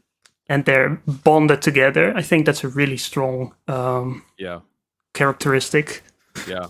Dude, well, I will pray for you, Blighter. I pray that you accept Jesus. And when I had such a black depression before I was a Christian, and I was an atheist for a really long time, and I eventually accepted Jesus, and it fixed my depression, and it gave me purpose, and it made me happy. It gives you a handle in life, doesn't it? Yeah, dude. It really gives you meaning, and it really, dude, it lifted me out of my depression completely. Like I was on pills, and like none of the pills worked, and I was on medicine, and none of the medicine worked. But literally, just like giving my life to Jesus was the only thing that fixed me. And now I have a wife and a baby, and But anyway, congratulations, man. Yeah, thanks, dude. And I love your accent, by the way. That's why I'm asking everybody's accent as I come in. I'm trying to keep that terrible Dutch accent out. Yeah, I'm trying to resort to more British no. English. No, dude, it's not terrible. But dude, I think so. Somebody was asking earlier about BlackRock and globalism and how it all plays together. I think they're trying to very subtly and slowly blend everyone into the same morality, where we no longer recognize our country, we no longer recognize our faith anymore. We're in this thing that people have called global homo, and it is global homogenization, and it's in order to prime us and get us ready for the slop that they want to feed us. And so it's all just pigs eating from the same trough, eating the same garbage from the same trough. And I think that like, it's and I've watched the stream indeed, and yeah. But trust me, as long as people like me exist, that's never gonna fully happen. Oh, I will not let go of my traditions and values. Yeah, dude, y'all need some guns over there. We have guns in America to stop this from happening. Not that we could ever actually stop the government with our guns, but like it helps, you know, to like protect your family and stuff. I really do not want to resort to violence, but if they're pushing me into the corner, well, you know what happens when you do that with a cat. They start to lash out. Yeah, yeah. Right? Yeah, no, dude, it's like dude, man, if the government just like dude, imagine some situation 100 years from now where it's basically like you accept the mark or you die, and I'm gonna take as many of them out as I hope I get a fucking aneurysm before that happens. But yeah, to answer your question, it's the mark of the beast, and this globalism. There's going to be a point at the future where there's going to be some kind of a mark on you, and you need it. Maybe it's like the social credit score thing, like in China. Like there's going to be some kind of a mark on you. Absolutely. And it's the same fucking principle. Exactly. And you can't participate in society if you don't have the mark, and they call you homophobic, and they call you racist, and they call you all these things. And it's like, no, you have to put the mark on you. And this is maybe like 100 years from now, but like it's definitely coming. With how exponentially everything has grown in the last 20 years, I don't think it's going to be 100 years before that happens. I don't want to be a doomer, dude. It might like you said in one post, but yeah. Yeah, dude, it might be. Realistically spoken, there is a big fucking possibility that if the Democrats win this voting round, that's going to happen. Oh yeah, dude. Yeah, dude, it's wild. Dude, it's crazy. Like a second attempt on Trump's life. Yeah, absolutely. Speaking of Democrats, they're not Democrats. They ditched all the democratic values in favor of a totalitarian state. Yeah. Blighter, do you want to run my channel now? Because dude, I will just hook a mic up to you, and you can like make my next video, dude. I think it's a good idea if we like cooperated on this. Yeah, dude, you should. We could do like a better together, right? Yeah, dude, send me. Do you have a YouTube channel? I do. Dude, and it's not really related to this stuff. It's mainly gaming videos, but okay. Yeah, dude. Well, friend me on Discord, and we can talk. We already did that, remember? Oh, did you just when I asked you to if we could do the debate thing, then I sent you a friend request. You accepted it. Okay. Yeah. All right. Sick. Cool. All right, brother, let me get to some of these other people, but God bless you. I appreciate you, and I'll see you later. Yes, thanks. Bye. All right, let's see if Hunky Lee is ready to talk. Yeah, I got a crown victory, by the way. You got a what? A crown victory, so it means you won 2 times in a row. All right, that means I'm a Fortnite pro, and isn't that so funny? Dude, are you like just like 12 years old, like hopped up on Kool-Aid right now? You sound like I'm 12 years old, but anyway. Okay, how old are you? I just want to put it out there. Do you believe that humans are inherently evil? Yes, I believe that humans are inherently sinful. Yes. Will you elaborate on that? Because I'm curious. Just to put it out there, now that we're on the air. Yeah. Well, dude, look at I think the American government is very successful, and I think it's because the American government has checks and balances in it, And the reason there's checks and balances in government is because humans are shit. And humans are corrupt, and humans try to seize power, and humans try to seize dictatorships. And the reason why I think checks and balance, I think the fact that checks and balances work so well in the American government. Obviously, America has issues. I'm not denying that. Yeah. But I think that the reason having checks and balances in the American government system works so well is because humans are sinful, humans are evil, and humans are predictable. And look, dude, if you've ever done any research on cults, every single cult ends up with the leader just basically having sex with all the women. Yeah. And like, dude, humans are so evil and are so predictable. That's my view of humans. But go ahead. That makes sense. So does that mean you're evil or what?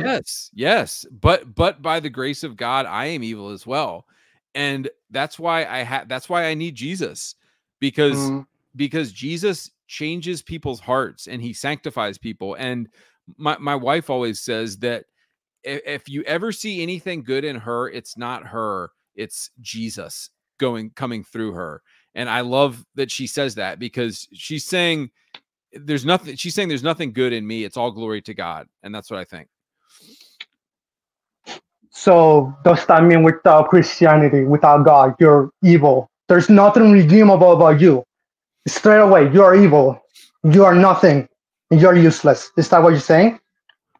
I mean, I think people can do quote unquote good things without God and without Christianity, but not really, because the problem is we're inherently selfish, we're inherently self-absorbed, we're inherently broken, and all you have to do is look around the world to see how fucked up humans are and how messed up the world is.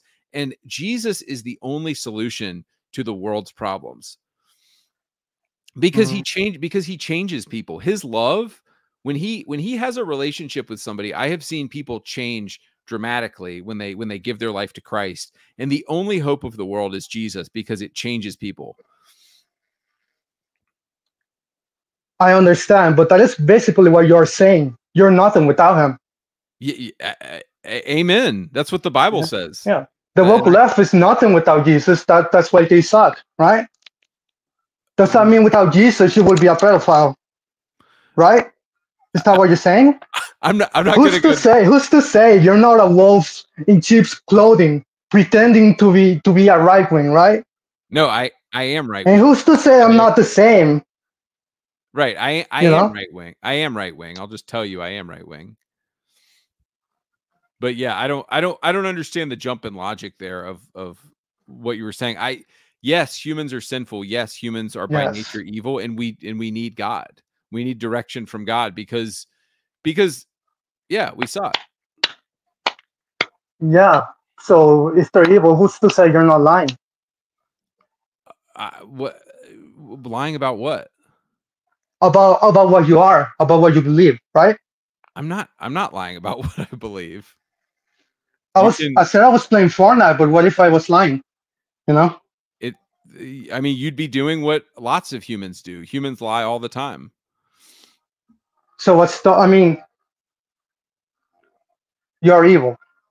Yeah, without Christ, yes, I'm evil.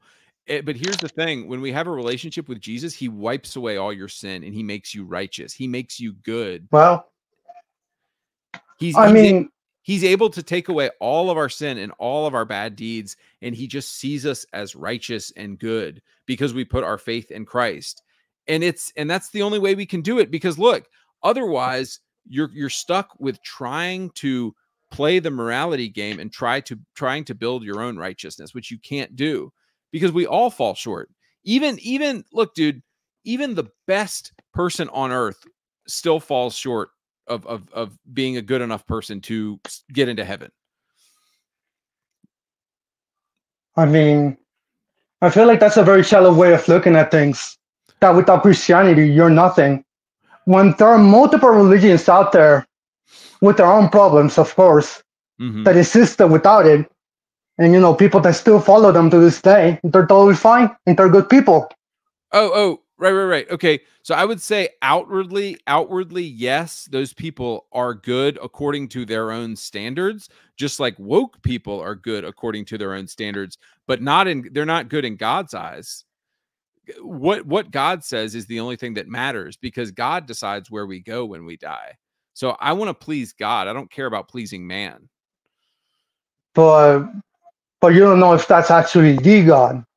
You don't know that because there's multiple depictions of him. I do know that he's God. I put my faith that he is God. And I can say the same thing, but does that mean I'm right? Does that mean I'm right, more righteous than you? No, it doesn't mean you're right. I would say investigate all religions and see which one is a God who loves you, who cares about you, who gave his life for you. Like, look, there's no other God on earth that came down to earth, sacrificed his son, and loved you enough to give his life for you. No other religion teaches that but Christianity. All right, guys. Hunky Lee, thank you. I got to get to the next person because there's like a ton of people in line. Hey, Kami APOC. Hey, what's going on, man? What up? Pleasure to be here, dude. I just want to say, like, for starters, I'm a free speech absolutist. I absolutely love what you're doing on that front. And I really appreciate the ideology of objective morality. Mhm. But I would say that I'd make the argument, I'm an atheist personally. I would say that there's ways for atheists to have objective morality. Okay, so tell me where there exists an ought. Like so we're talking about humans ought to live this way or that way. Tell me where that exists in nature. I would say that people are inherently born with certain morals that we have that are right and wrong. And Christians would say, and I understand this completely, that it comes from God. I would say that it comes from our own minds and through evolutionary processes. Okay, so give me an example of one of these. Okay, so we all would agree that killing is wrong, right? Unless it's in self-defense, of course. I believe in self-defense. But I have objective morality, so I agree that it's wrong. Yes. Okay, and so the reason that we believe that Christians would say that it comes from God, right? And I think that the atheist argument would be that we're predisposed to have these morals because we're intrinsically born like that, and from like our brain chemicals and just how we are as people, our DNA. As human beings, because we are separate from animals, which don't have, as complex minds. Okay. So let's say I'm a human who enjoys killing other humans. On what ultimate basis are you going to tell that person that they're wrong? The ultimate basis, I guess, would be instinctual feeling. But they have different instinctual feelings than you. Well, I suppose that would probably be because there is something wrong with them. If someone believes that, say, for example, rape is good or death is good, that would most of the time that's because of mental illnesses that people have, such as sociopathy, psychopathy, and other issues that they have going on. I'd say for the most part, normal people who have normal minds don't grow up to be that way. But still, on what basis? Let's say I'm just a human who wants to kill people and rape people. On what ultimate basis are you going to tell me that I'm wrong for wanting to do that? I suppose it would just be because of the fact that for the majority of people, they are born thinking that that's wrong, and we grow up, and then society would shun them. Some societies wouldn't have shunned them. So if the Nazis had won, the Nazis would welcome them in because they murdered a lot of people. So different societies would actually welcome them in. So who's ultimately to say whether Nazi society was really actually wrong or not? Because we don't really have an ultimate basis to say anyone is right, or we don't have an ultimate basis to say anything about anything, really. That's true. Yes, you bring up a very good point there. Yeah, I would simply say that because the majority of beings living on Earth, and you might disagree, are simply born with the capacity to know what is good and what is evil. because of years of evolutionary processes. But evolution has also led us to terrible things as well. And so it all kind of goes back to the moral argument of there still doesn't exist anything in nature to say that evolution and morality presupposes a purpose for humanity. What is the purpose for humanity? Because people disagree on that. Some people think humans should die so that the planet can live. Why? Yeah, that's absolutely ridiculous. I don't believe in that nonsense. Right, but on what basis are you right and they're wrong? I would probably say that because of the fact that, you know, humans have done so much good. You know, I tell like those crazy environmentalists, I would argue with them that humans have done so much good for the environment and for Earth, and without us, you know, clearly the planet would be worse off. You know, we've advanced society, we've kept things going, and but environmentalists would say we're worse off now. We were better without us. But they would have no basis for that argument, in my opinion. No, because they would say that the trees were not chopped down, the rivers were beautiful, the oceans were beautiful. We should delete ourselves because the purpose for humanity is to die so we can leave a beautiful. You know, that's what environmentalists always talk about is we have to. Crazy, yeah. That's all right, dude. Well, Kami, I'm sorry, I gotta get you out of here, but thank you for your thoughts on things. Punished Pimp, what's up? Hello, can you hear me, my friend? I can hear you, my friend. I'm not actually Russian. I'm just Eastern European. So, dude, where are you from? Bulgaria, actually. Nice. Just to start things off, I am Christian. I am a right winger, and I basically support everything you said. I just believe your arguments are fucking retarded, actually. First of all, okay, which argument? The Nazis were Christian. During they were World not. War II, they did not follow Christianity. Don't interrupt me. I don't interrupt you. They didn't follow Christianity. Don't interrupt me. The Nazis were Christian. They didn't follow Christianity. Their army on their belts. The words "Gott mit uns" was inscribed into the belt buckle, which means God is with us. I don't care if you say they are not principally Christian or anything. These people were Christian. No. Germany and everybody around them is culturally Christian, and that should have been the argument in the first place, because I also believe it's not God that makes you good. You are born good, but to actually reach salvation, you need God. That there's a difference there, because the Bible is basically a blueprint to a prosperous society, unlike the Quran or whatever the Jews believe. So the Bible doesn't teach that we were born innocent. It says we're born sinful. No, we're born of sin. Yes, we're born sinful. Born of sin does not mean born sinful. How could a baby be a sinner? What's the difference? Born of sin? Born sinful? Because to actually reproduce, you need to be in love with somebody, like be attractive to them lustfully.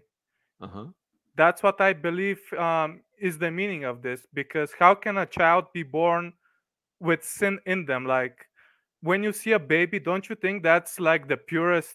Are you a father, actually? Yeah, I am. I have a 5-month-old baby. When you see your baby, do you think that this little child is a sinner, that he is somehow evil or wrong or bad in any form? Dude, it doesn't matter what I think. It matters what God's word says, and we're evil from birth. Dude, but we're evil of birth. We are, dude. But to go back to your Nazi thing, the Nazis were not Christians. They didn't follow any Christian morality. They followed the Bible says to love your enemies. They hated their enemies. They murdered their enemies. They didn't. The Nazis nowhere followed Christian morality. Ipso facto, they're not Christians.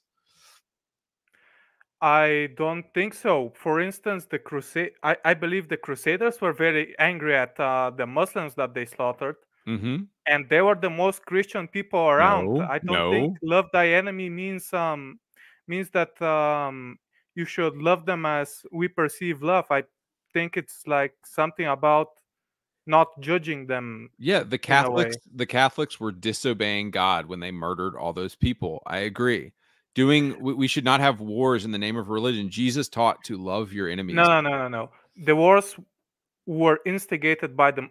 Have you studied this? Like yes, the first crusade happened because Muslims invaded the Christian nations in Africa. They enslaved them, raped their women, then started encroaching into Europe. My country, which was enslaved by the Ottomans, was one of those countries. Right. Although that was a bit later in the periods. So the response from the Christian society at the time was to band together and fight back the Muslims, essentially reclaim what was lost, which doesn't mean that religious wars are evil. It means that the reason for a war is either good or evil, because if you don't defend yourself, you'll be killed. Right. And I am 100% fine with countries defending themselves and driving back invaders. But I believe what was happening with the Crusades is it was a holy war, and it was a war in the name of religion, and they were slaughtering people in the name of their religion, which the Bible specifically goes against, because the Bible says, love your enemies. So Punish Pimp, I'm sorry, I got to move on here. D-Flow, what's up? Oh, am I loud? Or can you hear me? Yeah, I can hear you.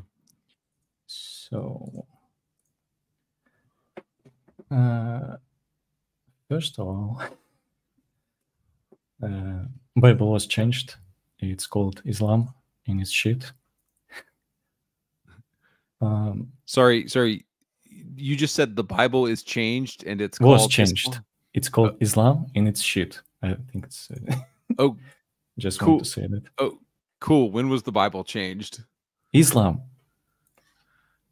It's bad. Oh, okay. I agree on that. That's all. We agree. Wait, is that all you wanted to say? No. It just started. Okay.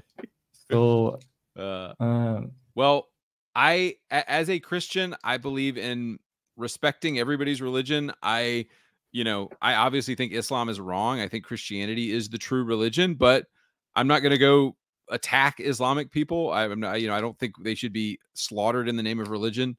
But I think Islam is incorrect. Yeah. So, what do you do when people attack you? Then. So, I think it needs to be based on the government. So, if somebody invaded America, it's not Christianity attacking people, it's the American government attacking people. And so that's why I think separation of church and state can be good. Because in the case of America, if somebody invaded America and we retaliated and attacked somebody, like in the example of the Iraq War, which I know was, whatever, that's not Christianity attacking them. It is the American government attacking them. And so I think nations should have wars. I don't think that religions should have wars, but that's just my take on it. It's weird. So it's okay if it's government. Well, are you pro? So it sounds like you're pro the Crusades. You're a fan of the Crusades. Kinda, I guess. Kinda, yeah. Are you Catholic? I'm not anything. You're not trying to figure things out, I guess. Okay. What are you trying to figure out? So why Crusades were bad, in your opinion? Because the Bible commands us to love our enemies, and I don't think loving our enemies is going out and slaughtering them. So if your enemies were going to rape more people and kill more, right. If you didn't stop them, is it not good to kill them then? Yeah, so I think my issue with the Crusades is that the war should have been performed by governments rather than by Christianity or the Pope or something like that, because Christianity tells us to love our neighbor and tells us to love our enemies. Now you could argue, so like think of the example of like you see a gunman and that gunman is going to a school to kill a bunch of kids. If you pull out a gun and you kill that gunman before he can kill those kids, then you are loving your neighbor in killing that gunman, right? So I think, you know, even though World War II was not a religious war, I would like to think that that is what England and the people who fought the Nazis were doing. They were stopping the Nazis from killing more people. They killed them so that they could not kill more. And I think that that was a righteous war, but it doesn't really have anything to do with Christianity. As far as like, so I don't know. It's a complicated question, but I don't think that wars should be conducted in the name of religion. I think their wars are between nations. Yeah, I don't see why you need to separate them. I don't see how it justifies anything. All right, thank you, D-Flow. I gotta move on here because I was supposed to stop at 2. Renz, all right. What up? Yeah, what up? My audio sound good? Am I good?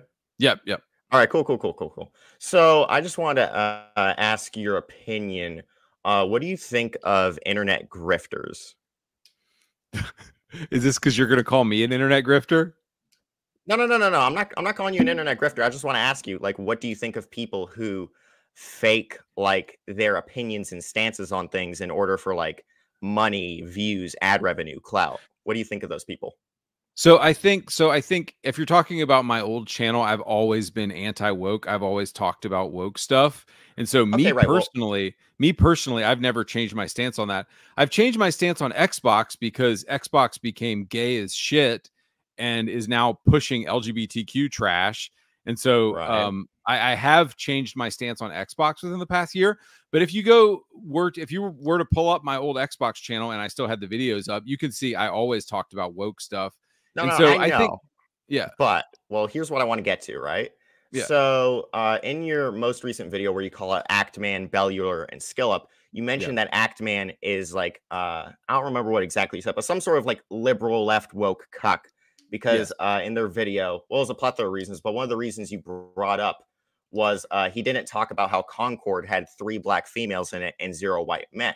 But if we go to your old channel and then see a comment you reply to, you say you love black people in games. So I'm not really seeing the logical consistency there. Can you explain? Can you elaborate on that? 100%, kiddo.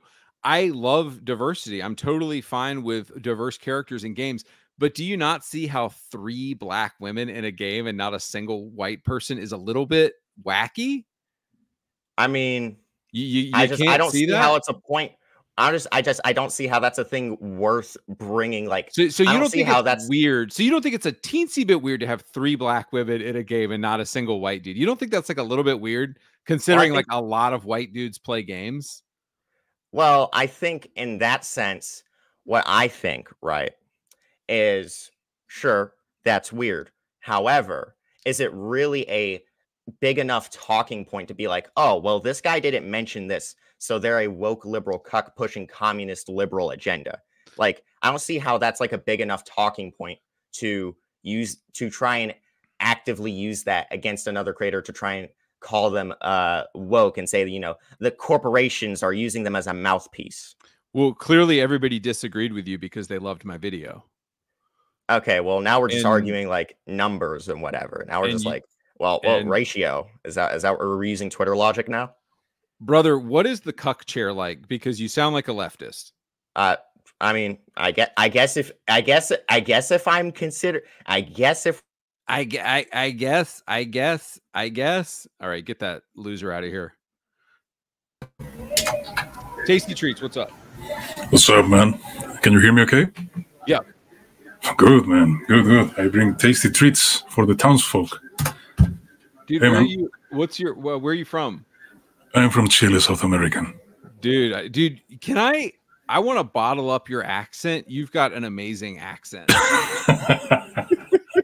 Thanks a lot, man.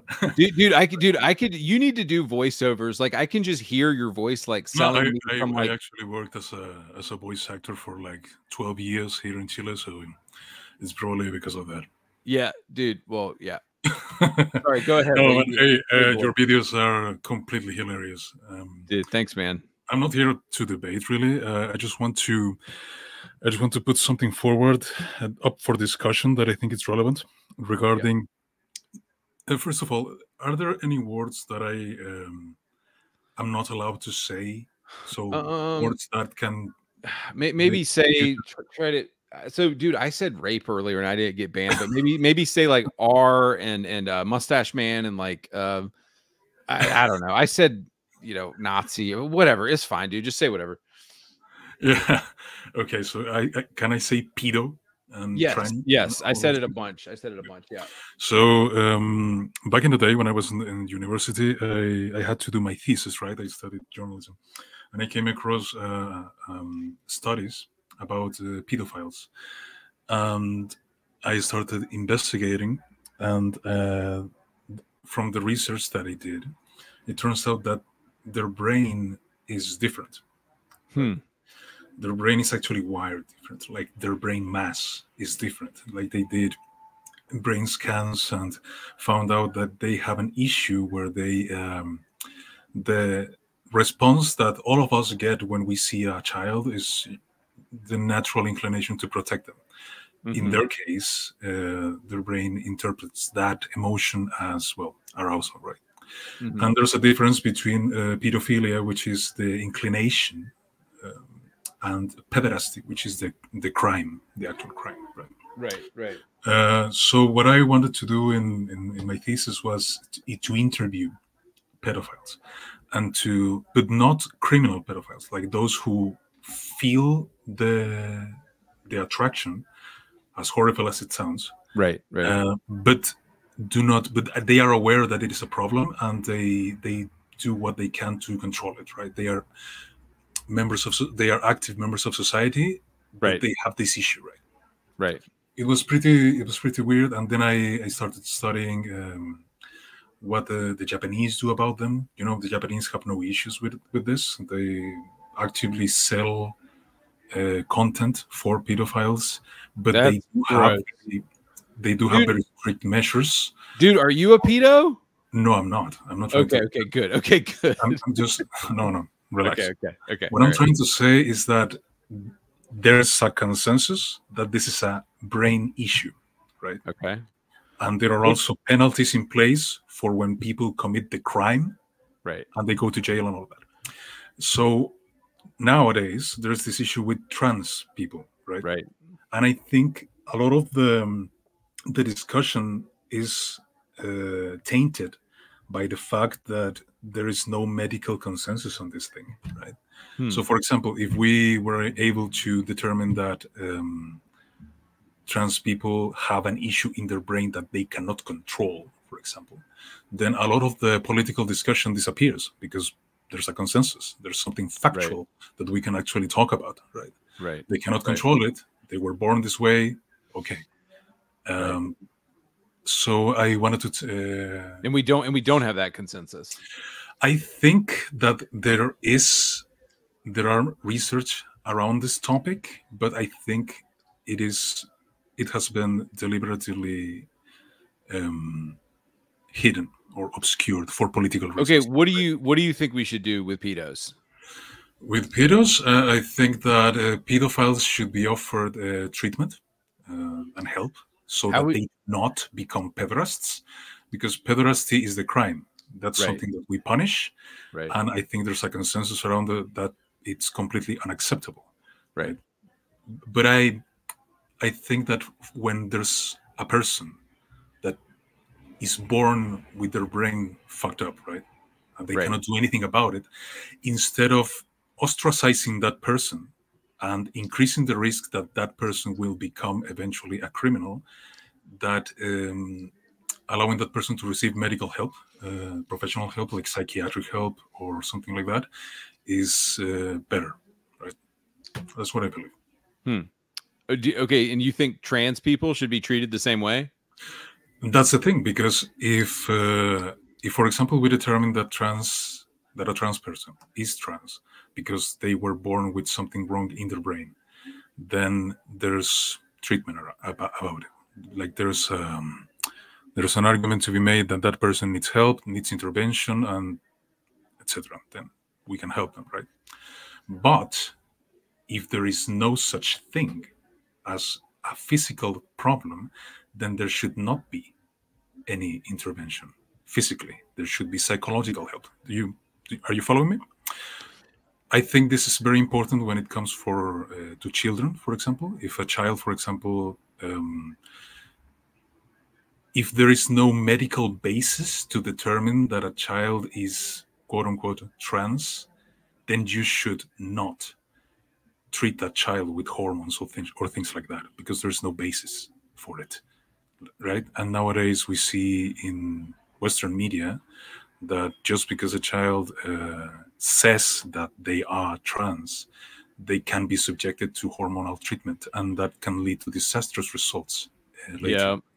That's my point. I know it's complex to explain it, but what I'm trying to say is we should not let moral or political discussion get in the way of something that is factual, right?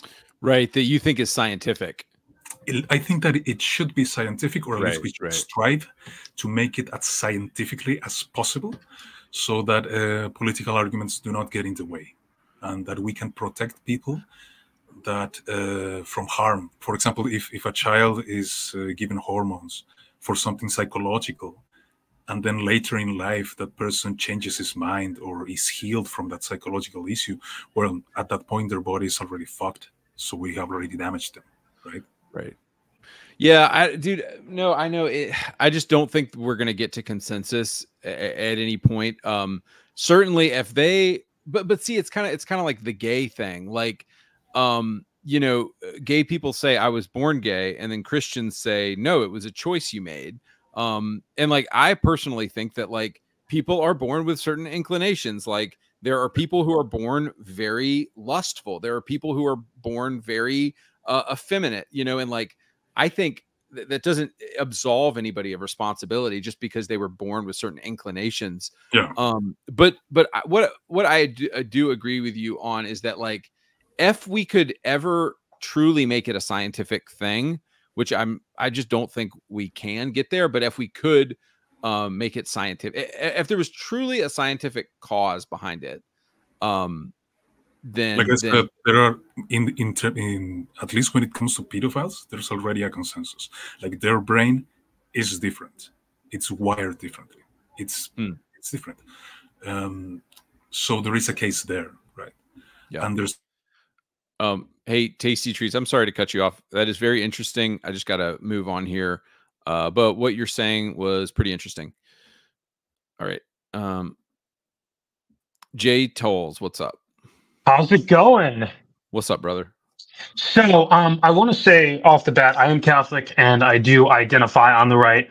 I want to say I love your YouTube channel. I want to kind of step away kind of from the religious talk and talk about gaming, more so in the terms of Dustborn and Concord. Okay. So the big question I want to ask is, do you believe the woke ideology is to completely blame for those games' failures, or do you think there's other factors that contribute to those games failing as well? Wait, are you a fan of Dustborn and Concord? God, no, dude. I was laughing at the "you are racist" joke. I think I was dying on my floor for 20 minutes. I just want to ask your opinion on it is all. Yeah, no, dude. Well, so look at how Dustborn was made. It was this guy who had like no, I mean, he had industry experience, but he got money from the Norwegian government. Like no, capitalism gives people products that they actually want, and government gives you shit that you don't need and you don't want. And so the fact that the Dustborn was funded by the Norwegian government is absolutely perfect, because nobody would ever ask or want, like, if you actually go through the game, it's like a morality sermon. It's like a leftist simulator where you're like, you hold down X to be triggered and you press. Literally, there's a move called cancel. Yeah, there's a move called cancel. Yeah. No, but it's who genuinely thought that was a good idea? Yeah, it's insane. And then with Concord, I think Sony doesn't usually F up this bad, but like I think they just gave those guys some money and they were clearly inspired by Overwatch and they were working on a game, but like, dude, just it was leftists. It was homo leftists who have no idea what connects with the male brain. And like, guys, I just did this interview that I'm going to show y'all soon with an Ubisoft developer, and this shit has been getting worse and worse and worse at game development studios the past 20 years. Is they're hiring women who are not qualified, they're hiring minorities that are not qualified, they're forcing in diversity, and they're not focusing on making a good freaking game. They're focused on checking diversity tick boxes, and so I think that's exactly what happened with Concord. But what do you think?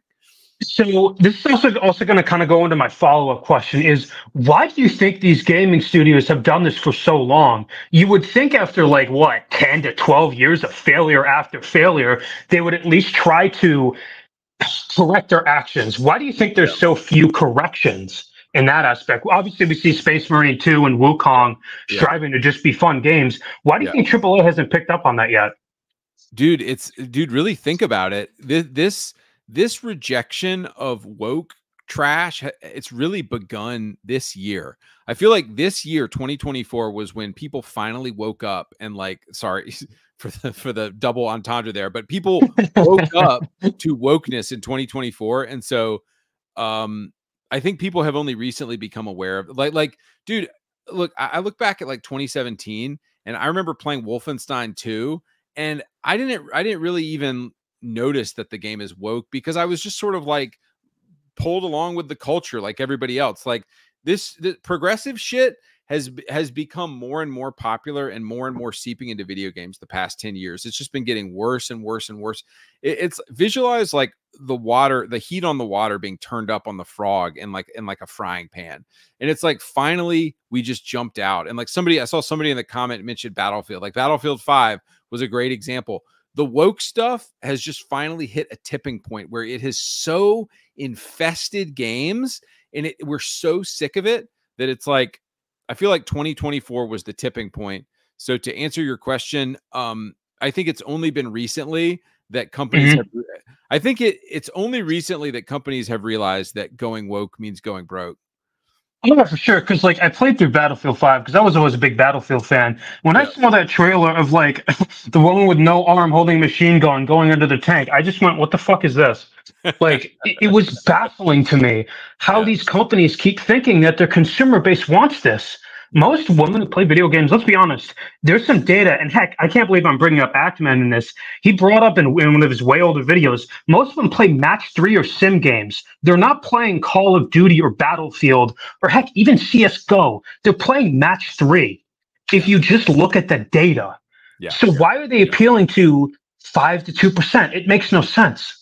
Dude, no. So you know what happened? So this Ubisoft guy told me these companies have been jamming women and minority people in, and black women, white women, all colors of women, and they've been jamming them into these roles, and they've been promoting them.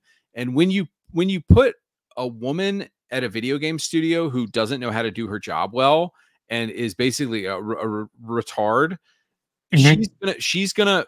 It's like, dude. You know, my video that I made about like logging into Game Pass, and it's like there's 4 or 5 just like trans LGBT games that nobody wants to play on there. And it's like, I don't know if it's like Microsoft is super woke or whatever, but I know that these companies are forcing this stuff in. It all goes back to BlackRock. They've got this like satanic LGBT like globalist thing that they're trying to push, and they want to normalize. They want to normalize like depravity and wickedness, and video games is one of the ways that they want to do it. Yeah, for sure. You know, I've always been a gamer, like pretty much like since I was young, and I've seen this turn, like more so. I know you're not much of this field, but I've noticed in JRPGs, I'm a big sucker for Japanese games, and a lot of them haven't done this shit because Japan focuses on their core player base. And I think why a lot of Western games are failing and a lot of games in the East are killing it, like Wukong, it's because they know how they work. Nintendo, for example, I don't like their business practices. They still make kick-ass games. Oh yeah, objectively. Yeah. What is your? Yeah. What is your favorite game of all time? It's Gears 3. Objectively. Well, I thought you said you're a JRPG guy. Well, that too. No, I love JRPGs and I love Gears. But if it had to go with my favorite JRPG, it's the original Final Fantasy VII. That game oozes charm and nostalgia. I love it. Yeah. Dude, I'm going to go. The remakes didn't do it for me because they felt too I don't know, man. Yeah. But I feel like Japan just does it better, and the West should be looking at that market and saying, "What can we do?" Instead of inserting all this DEI BS in there. But anyways, I don't want to hold you up for too long because I know you want to keep it 2 hours. Thanks so much for having me on. I appreciate it, man. Okay, man. See ya. Bye. All right. Hi, soldier. Hello. Can you hear me? Yeah. Okay. Yet again, this isn't really a debate, but I have to say thank you that you're bringing those problems up, because I want to enjoy a fucking modern game from a AAA studio that's actually good. Yeah. You know? Yeah.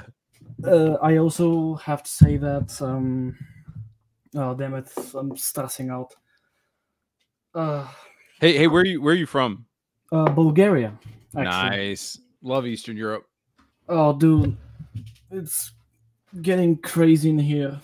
Honestly. How's Bulgaria getting crazy? The political. There is some political stuff going on here, like corruption and bullshit like that. Yeah, but I think we're getting off topic. Yeah. I have to say that I don't know why this gayification of video games is happening, but it has made like big corporates. I'm sorry if I say words wrong. It's okay. But it's just so annoying. They like, oh, you want to make a good game? Listen to the goddamn consumer. Yeah. Listen to the guy who's going to pay, who for God knows how long. Yeah, dude. Do this. Yeah, dude, it's ridiculous. Like that's marketing 101 is listen to your consumer. But the problem is all these women have infiltrated video games and they don't care, dude. They don't. Yeah, they don't care if Ubisoft loses money. You have a masculine man that's very cool. Well, you make him gay and a woman next game. Right, exactly. That's literally the Saints Row video game. Did you new play Saints it? Row? Hell no! I won't even pirate that shit. Yeah, dude, it was trash. Yeah, I'm thinking I might pirate it just to make fun of it, but I don't wanna, it's not worth it. Yeah, dude, what's your favorite game of all time?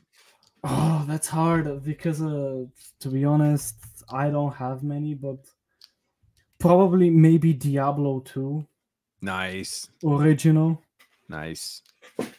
Play that before going to school. Yeah. Like starting school, before starting school at all. Yeah. It's fucking insane, to be honest. All right, bro. I got to move on to some other guests here, but thanks for dropping by. Thank you. I have a nice stream. Goodbye. G Coops. Yeah, close enough. Hey, what's up? What up? Where are you from? Where I'm from? Yeah. I'm from Norway, believe it or not. Dude, I know Dustborn was. Dude, what happened with Dustborn, dog? What happened? Yeah, dude. When I heard about that, like the developer team being like a Norwegian game developer team, I was just so fucking disappointed. Yeah. Like, it brings shame to my country. Okay. Dude, hang on. Are you a leftist or are you based? I would consider myself a centrist. Okay. Some topics I lean right. Others I lean more left. Okay. All right. What do you want to talk about? I had some issues with your the woke YouTuber video that you made. Okay. Recently. Okay. Just for clarification, I too used to like look up to the ActMan, but he was a little bit too grifty ever since like the whole Payday 3 situation. So yeah, I don't really like him anymore, and I'm also anti Activision. Oh yeah, wait, why are you anti Activision? It's because one, you know, the wokeness, and two, the greed. Yeah. Dude, do you think ActMan, do you think he's like, these companies are paying him? I mean, surely these companies have to be paying him to like. Absolutely. Yeah. 100%. Dude, Payday 3 was fucking just trash. So like, I don't understand how you could ever like Payday 3. Me neither, man. Is my mic? By the way, is my mic good? Yeah, no, I can hear you. Yeah. All right.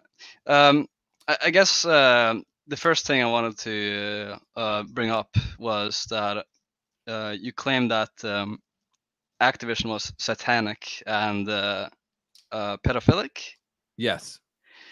I thought that was like a really outrageous claim. I think, like, I think if you look at what is going on, and like maybe you're not a religious person, maybe you don't agree with me, but I see the LGBT stuff as, I think it's pushing an agenda that is like anti-Christian and anti-morality and anti my faith and my people, and therefore it is pro-satanic. And so dude, look at Diablo 4. Like, Diablo 4 is the most satanic game that I have ever seen. And so I think there is a satanic agenda being pushed by Activision and by all these companies. And I see the woke movement itself being satanic because of how many LGBTQ people support Satanism and are involved with Satanism. And that's fine if you disagree with me, but that's just my take on it. I mean, like, to me, Doom, like the newer Doom games, they look satanic. I mean, I wouldn't say it's a bad thing, but well, you're killing the demon. You're killing demons. You're the sure. Doom guy. You're not. But that's besides the point. I think it's a bit too conspiracy. Fuck, I can't fucking speak today. I think it's a bit too conspiracy theory. Well, do you believe that Satan exists? I do not believe that Satan exists. Okay, no. so I'm not religious. So of course, right. So of course you're gonna think that it's silly because you're not religious.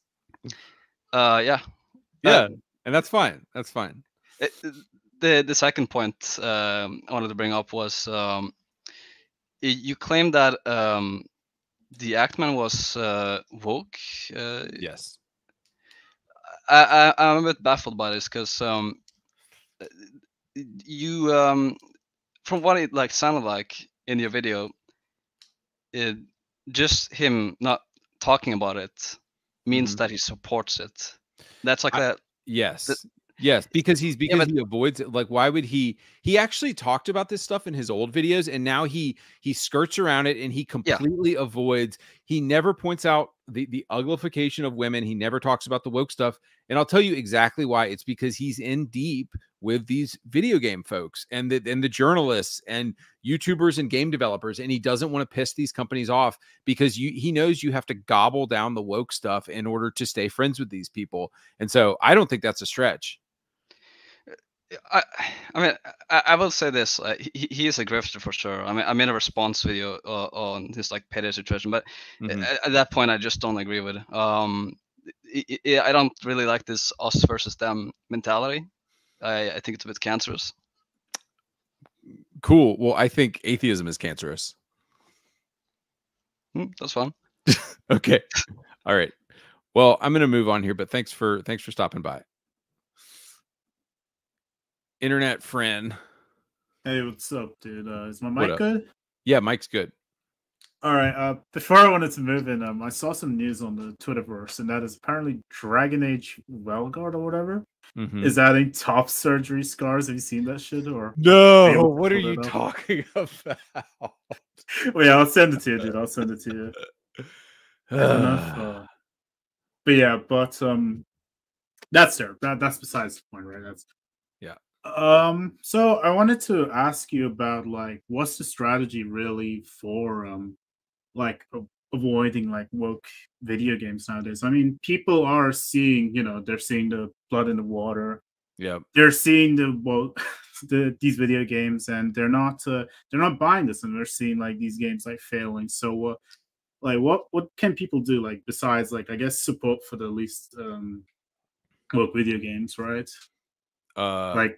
Yeah, dude, I think there's like it seems like the community is like selecting these games that are based and everybody's going out and buying them, like Wukong and Space Marine 2, obviously.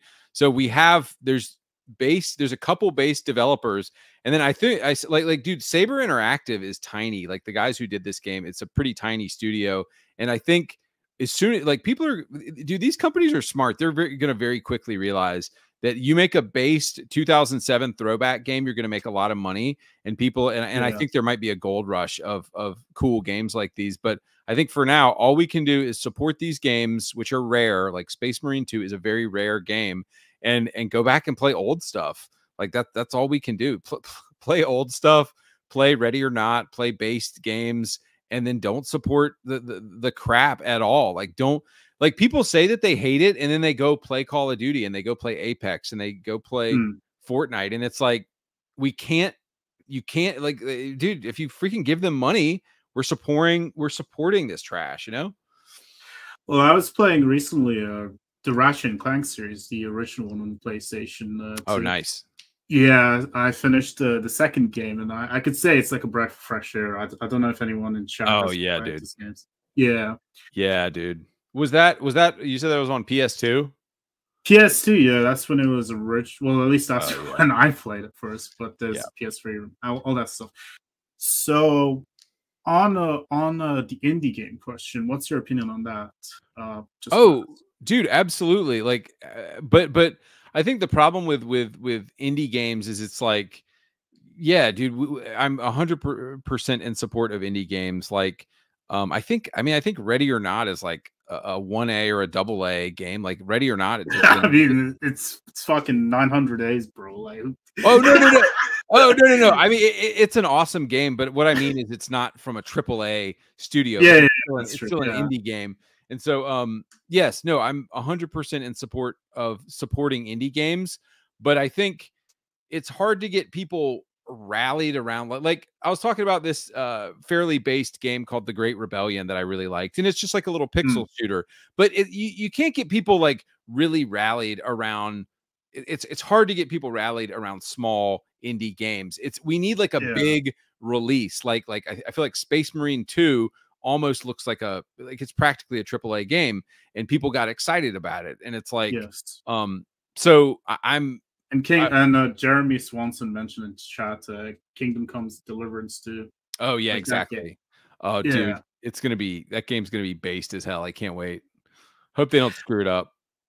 Well, I think that's also on indie games. I mean, it's nice to support small developers, but isn't the woke issue like prevalent also in indie games? Which is, it's like a double-edged sword, because that's what people believe in. Right. Yeah. I'm sure it's just as bad in indie games. It's just like indie games don't get as much face time, and they're not pushed on us as much. So it's like if we see, like nobody ever would have played Dustborn unless it was pushed on us by like Xbox Game Pass. Like Dustborn would have just died at the bottom of Steam somewhere. But it's because Xbox like featured it on Xbox Game Pass, and they were like, "Oh, here, try this woke trash," and yeah. But yeah, I know, I agree. I mean, surely the indie industry has just as many woke people in it, because the whole video game industry is going like very gay and very woke, and we need. Well, I was gonna say it's because like, I mean, I guess we know this, but I guess there's no harm in reiterating this point, but it's because people don't understand what diverse means, right? When it comes to these, when it comes to the message or whatever you want to say, like, oh, we just add a brown person or a person of a different sexuality, our job here is done. Whereas in the past, you would see, like, even you don't have to agree with it, but you see nuances, you see a theme, you don't see an agenda, right? Right. Dude, another great example, Jackie was Latino in Cyberpunk, and he's a great character. And you don't even like the fact that Jackie is Latino is kind of seamlessly integrated in the story. Nobody, like, I don't think anybody ever called Cyberpunk woke. No. Well, because when diversity is natural and it's not forced, it's obvious. Yeah, and that's what like throws up normal people, like when it's sort of natural, when it's within the story and natural. And people can still have disagreements, but Right. it's still, you get a good product out of it. Whereas the titles we've seen and such, and where you see this, you know, the pride flags and the trans flag, you're like, okay, buddy, you're just pushing a message just for points or whatever. Yeah, yeah. On the, I was gonna ask on the topic of ActMan. So, did he say on Twitter he's gonna come up? Because I imagine that's what people are interested in. No, I'm sorry, guys. He is not. I have invited him. So he told me, he was like, yeah, man, I'll come into your DMs. Let's talk or whatever. And I've invited him to come on. He and I might have to set up a time for him to come on, but it's probably not going to be entertaining. I'm just going to be like, dude, you're a grifter, you're a shill. And he's going to be like, I'm not a grifter. Like, if you look on Twitter, he said something like, he was like, oh, Andy, I love the act, love the satire. It's so great. Like, keep it up, keep doing it. And I'm like, dude, you'd know fake better than anybody else. Like, the dude's super fake. So unfortunately, I think ActMan he's kind of a puss, and I don't think, you know, I don't know if he's going to come on my small channel and debate me, but maybe he will. And this is my personal opinion, but come on, he, in his Starfield video where he, you know, went after Heal, he cited Vaush. I mean, would you say he cited Valve? Vaush, sorry, I fucked up in my speech. Vaush, you know that? Oh my god, that leftist dude. Yeah, it's like yeah, it's you know, dude. So yeah, well, it shows you who he's hanging out with. Like that's his whole crowd now, and that's why he keeps. Yeah, that's yeah, exactly. That's the company he keeps, and it sucks. And he used to make some cool videos. Somebody just commented, indie devs when they release Cozy Farming Simulator number 45. All right, dude. But thank you, internet friend. I got to move on to the next people here. Exposing powerful lies. Yeah, you can call me Jerry. What's going on? What's going on, man? Nice to get a chance to talk to you. Yeah. Discovered your channel, I think about a month ago, and man, just a breath of fresh air having a video game content creator who isn't gay, retarded, you know, just, I mean, like, I've been doing like Christian political content for a long time, but I love video games, and nice. You know, it's hard to find a channel that isn't like just woke lefty. So as soon as I saw your channel, I'm like, yes, finally subscribed, you know, playlisted. So yeah, thank you. Nice. You're doing God's work. Keep it up, bro. Dude, thanks, man. Yeah, dude. Well, I will caution you if you do, dude, I hope that you blow up. I hope that send me your channel. I hope that it blows up.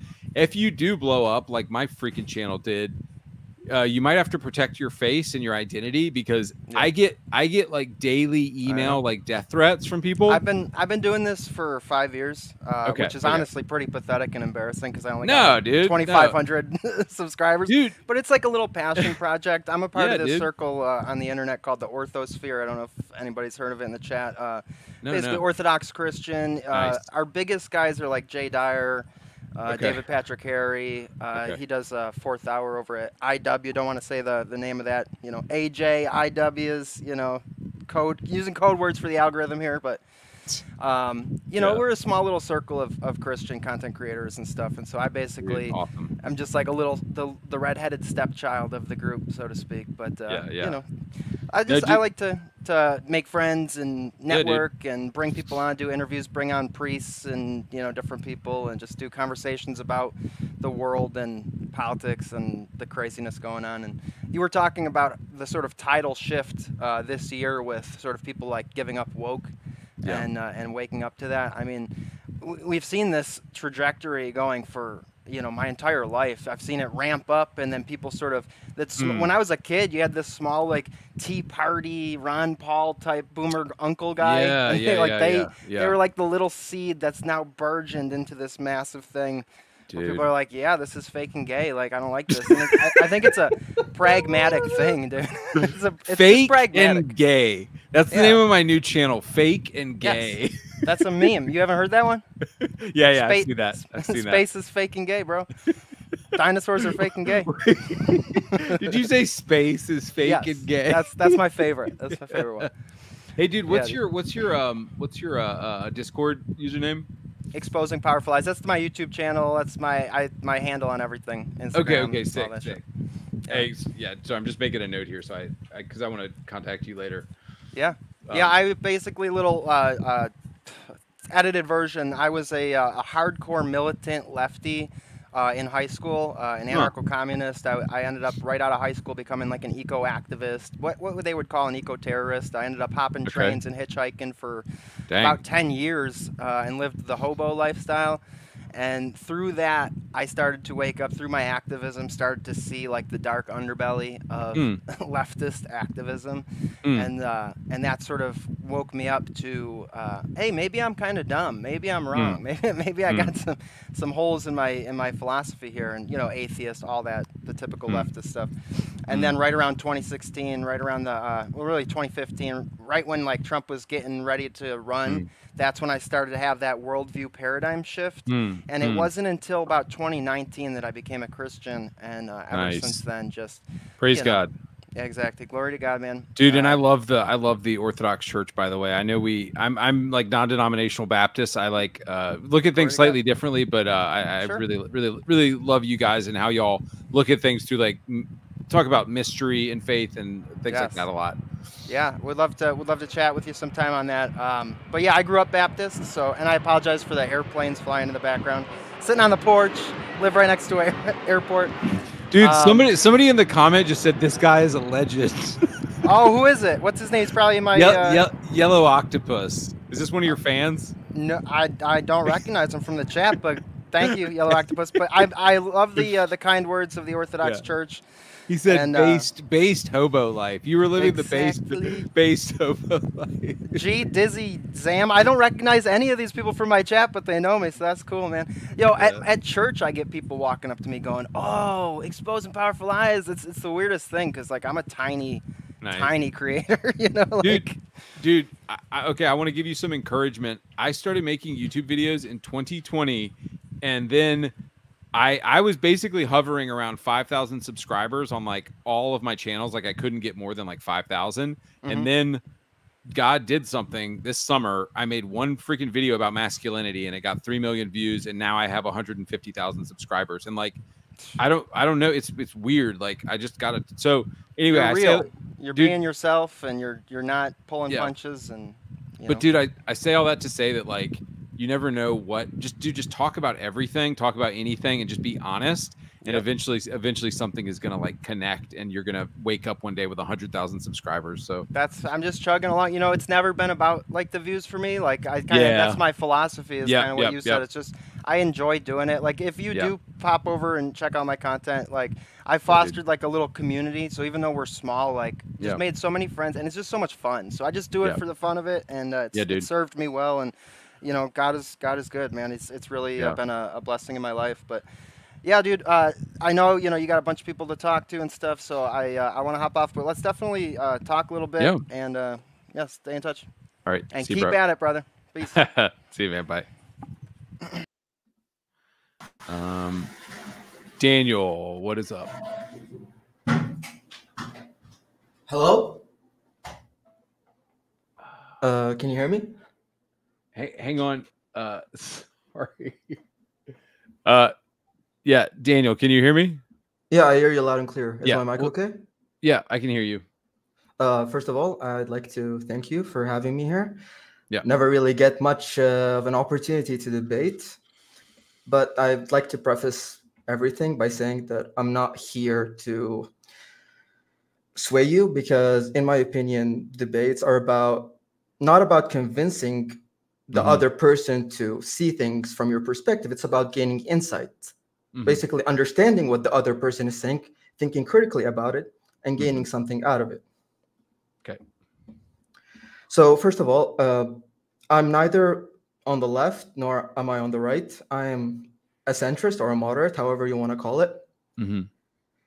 Though there seems to be a misconception that people near the center, they're usually called, like in political discourse at least, politically ambivalent, which is inaccurate since while it is true for some people who simply don't know much about the topic, I'm talking about myself here specifically. I'm simply looking at both sides, thinking about what they're trying to convey, what ideas they have to pose, and deciding what I agree with or not. Does that make sense to you? Yeah. So there are a lot of things that are worth discussing nowadays, and I'm not sure if you agree with this, but I believe that our society is becoming extremely censored. So the moment you try to talk about anything controversial, you are immediately bigoted. You are just a bigot, a racist, a grifter, any insult under the sun, which is basically an argument in bad faith. If you're familiar with logical fallacies, that's just an ad hominem. And that's extremely problematic, because without discourse, without sharing ideas with one another, we're not really getting anywhere, and we're not making progress in basically any field. So apologies if I'm talking too much. Like, if you have any ideas, if you have any questions you want to talk about, I don't really like the sound of my own voice. I'd like to hear what are you you, Daniel? What did you? Is that what you came here to say, or is there anything else you want to talk about? I want to discuss something specifically. Well, it's a relevant topic to your channel, a channel I discovered recently. I think it was the video where you mentioned Deus Ex. I've been replaying Deus Ex, the series. It went on sale recently, and I picked it up. Dude, which one are you playing right now? I finished Human Revolution. Now I'm sinking my teeth into Mankind Divided, and it's just such a shame. It's such a shame what happened to this franchise. I'm not sure if you've heard, but due to greed and nothing but corporate greed, Deus Ex: Mankind Divided was actually supposed to be 2 parts, and we never got to see the conclusion of that story, which is so sad. Since Embracer acquired the rights to Eidos Montreal, and then Embracer just fucked up, and now we don't have any more Deus Ex until someone decides to revive the IP, and it's depressing. Yeah, dude. I'm gonna out myself as like a total loser. Like, what's the word? Casual here. But I did. So I love Human Revolution and Mankind Divided, and I am not old enough to appreciate the original Deus Ex, because every time I go back and play the original Deus Ex, and like you don't have there's no like stealth meter to show when you're being sensed by people, and it's too hardcore of a game for me, and I can't even play it. I have a really hard time playing the original Deus Ex. Have you tried it? To be fair, no, I haven't tried it, but I'm obviously a fan of the franchise. So if the game is something that's not my cup of tea, I simply go watch a YouTuber who played it. There are plenty of Let's Plays. They're a lot less popular these days, but like I grew up in the era where PewDiePie was booming and stuff like that, and I'd watch a bunch of Let's Plays. And that was basically my means to experience games that I either cannot get my hands on or simply don't like, but I enjoy the content creator / the story of the game. Does that make sense? Yeah. One point of contention here that I want to address is the argument that people seem to tend to make, that there was no diversity before, and this is a step in the right direction. That seems to be the crux of their argument, but it falls flat on its face, because diversity has always been there. It wasn't being shoved down our throat. A case in point is Deus Ex. You remember Malik, our pilot in Human Revolution? She's hot. She's hot too. She's hot. She's hot. That's great. Sex sells, and I'm not going to pretend it doesn't. I'd rather see an attractive character. And this is a vulgar statement to make, but it still rings true. If I wanted to see ugly, I'd just go outside. Dude, it's true. It's facts. We get ugly at Walmart. I see enough ugly in the world. And the reason why I like Malik so much, and why I think she's such a great type of representation and diversity, is because I'm actually from the Middle East. So when I played Deus Ex: Human Revolution for the first time, I'm like, wait, Malik, she's Middle Eastern. She's one of my people. That's so cool. Oh yeah. It didn't feel forced. It didn't feel pretentious, and it fit. Like it just clicked, dude. And she then didn't seem out of place. Yeah, and then Mankind Divided, it opens in Dubai, doesn't it? Yeah, you're going on a mission in Dubai, and everything just falls apart. Yeah, dude. Yeah, I think enough people haven't talked about that, is how it's not that they want diversity. We've already had diversity. What they want is like forced, shoehorned in diversity. They want ESG scores they want to force some kind of political agenda because like diversity has always been in video games, you know? Yeah, some games more than others, certainly, but the most important part is that it felt natural because, okay, let's work based on statistics. The majority of people consuming X product belong to a certain demographic. Makes perfect sense. So when you're making a product, you have to appeal to the largest demographic in order for that to influence your sales. But we start to have a problem when your entire product is based on tokenized characters that don't make sense, that don't belong in order to appeal to, are you familiar with the critical drinker? Yeah, yeah. Modern audiences. Yeah, yeah. Daniel, do you have a YouTube channel? No, I'm just a nobody, my dude. Dude, you sound like you need a YouTube channel, dude. You sound like you've got some you're pretty well spoken, and I think you would be a good YouTuber. Oh well, I appreciate the vote of confidence. I guess do you want me to like tell you a little about myself and my dude, background? Daniel, I'm sorry, I have to go on to the next person, but like, thank you so much for stopping by, and we'll talk to you soon. All right, there's like one or two more people. Hebby, what's up? Hey, I wanted to tell you that I think the problem is all the women, and and your server defends them. And if you notice, there are no 100% male spaces, and your server has female in them. And later after this call, I'll send you a picture that kind of shows my point. Yeah, send it to me. And Wait, so I don't want to okay. exit this. Dude, I love male spaces. My my Bible study Discord is like men only, but you're right. I mean, women are allowed on the AndyPants Gaming server. Do you feel like women are somehow ruining my server or something? Why? Yes. Why? Because I want you to think to yourself, are there any male spaces that are 100% all male?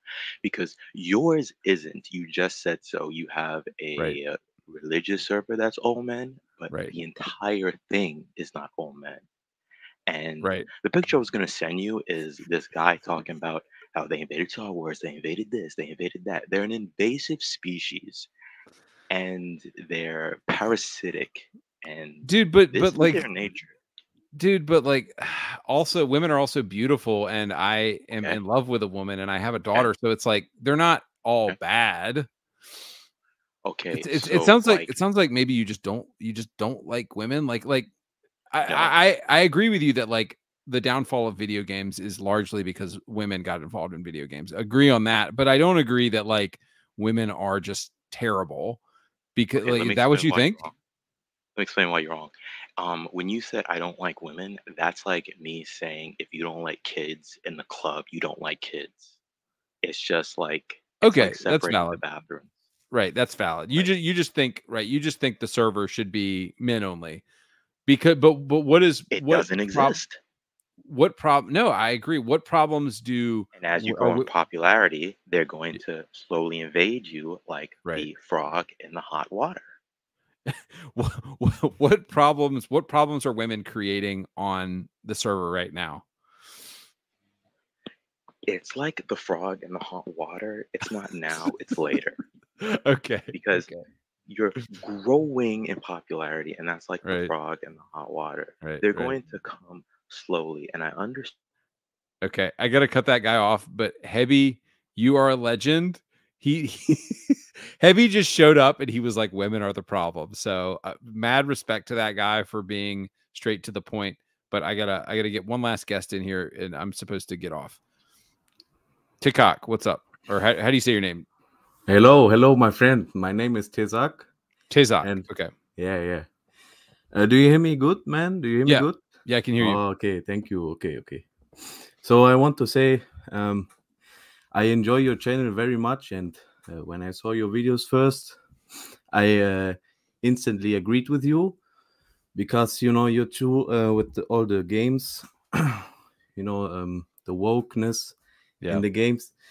And I think it should stop, and that the people of the LGBTQ, they go out with their rainbow flags and protest for the rights they already have, and they want you to support them for no reason at all. So just so they feel appreciated and accepted for their mental illness that they have. Yeah. And they act like it's your problem. So that's why I think they did the rainbow flags. And dude, you nailed it. You nailed it, brother. Amen. We agree 100%. Yes. And I think, man, yeah, your content is great, and I love to watch your videos, man.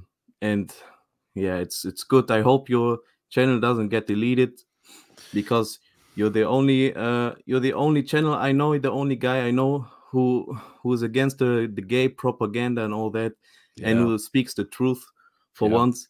And I'm very thankful for the things you're doing, and I think you're a really good guy. I don't know you, of course, but I think from seeing your videos, I think you're a very good guy, man. So I Thanks, like to, dude. yeah, no problem, man. Yeah. Thanks, dude. I appreciate it. Okay.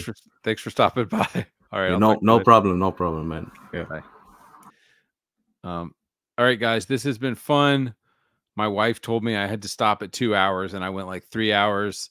That guy was based. That last dude was based as hell. So I'm gonna get out of here. I watch. Keep an eye on Twitter and YouTube. Maybe ActMan. Like, guys, just pester all of y'all in the chat. Will y'all just go pester ActMan? Will y'all go pester Cuckman? Just pester the dude until he comes on my show and debates me. Or maybe that's what I'm calling this now. I don't know what this is. It's like a call-in show, but just keep bothering ActMan until because he claims to want to talk to me, and then he doesn't accept my friend request, and he won't accept my DM. So he's a liar. But I'd love to have ActMan on, and so indeed, ActMan is no man. Everybody get out there and vote for Trump. All right, I'm out.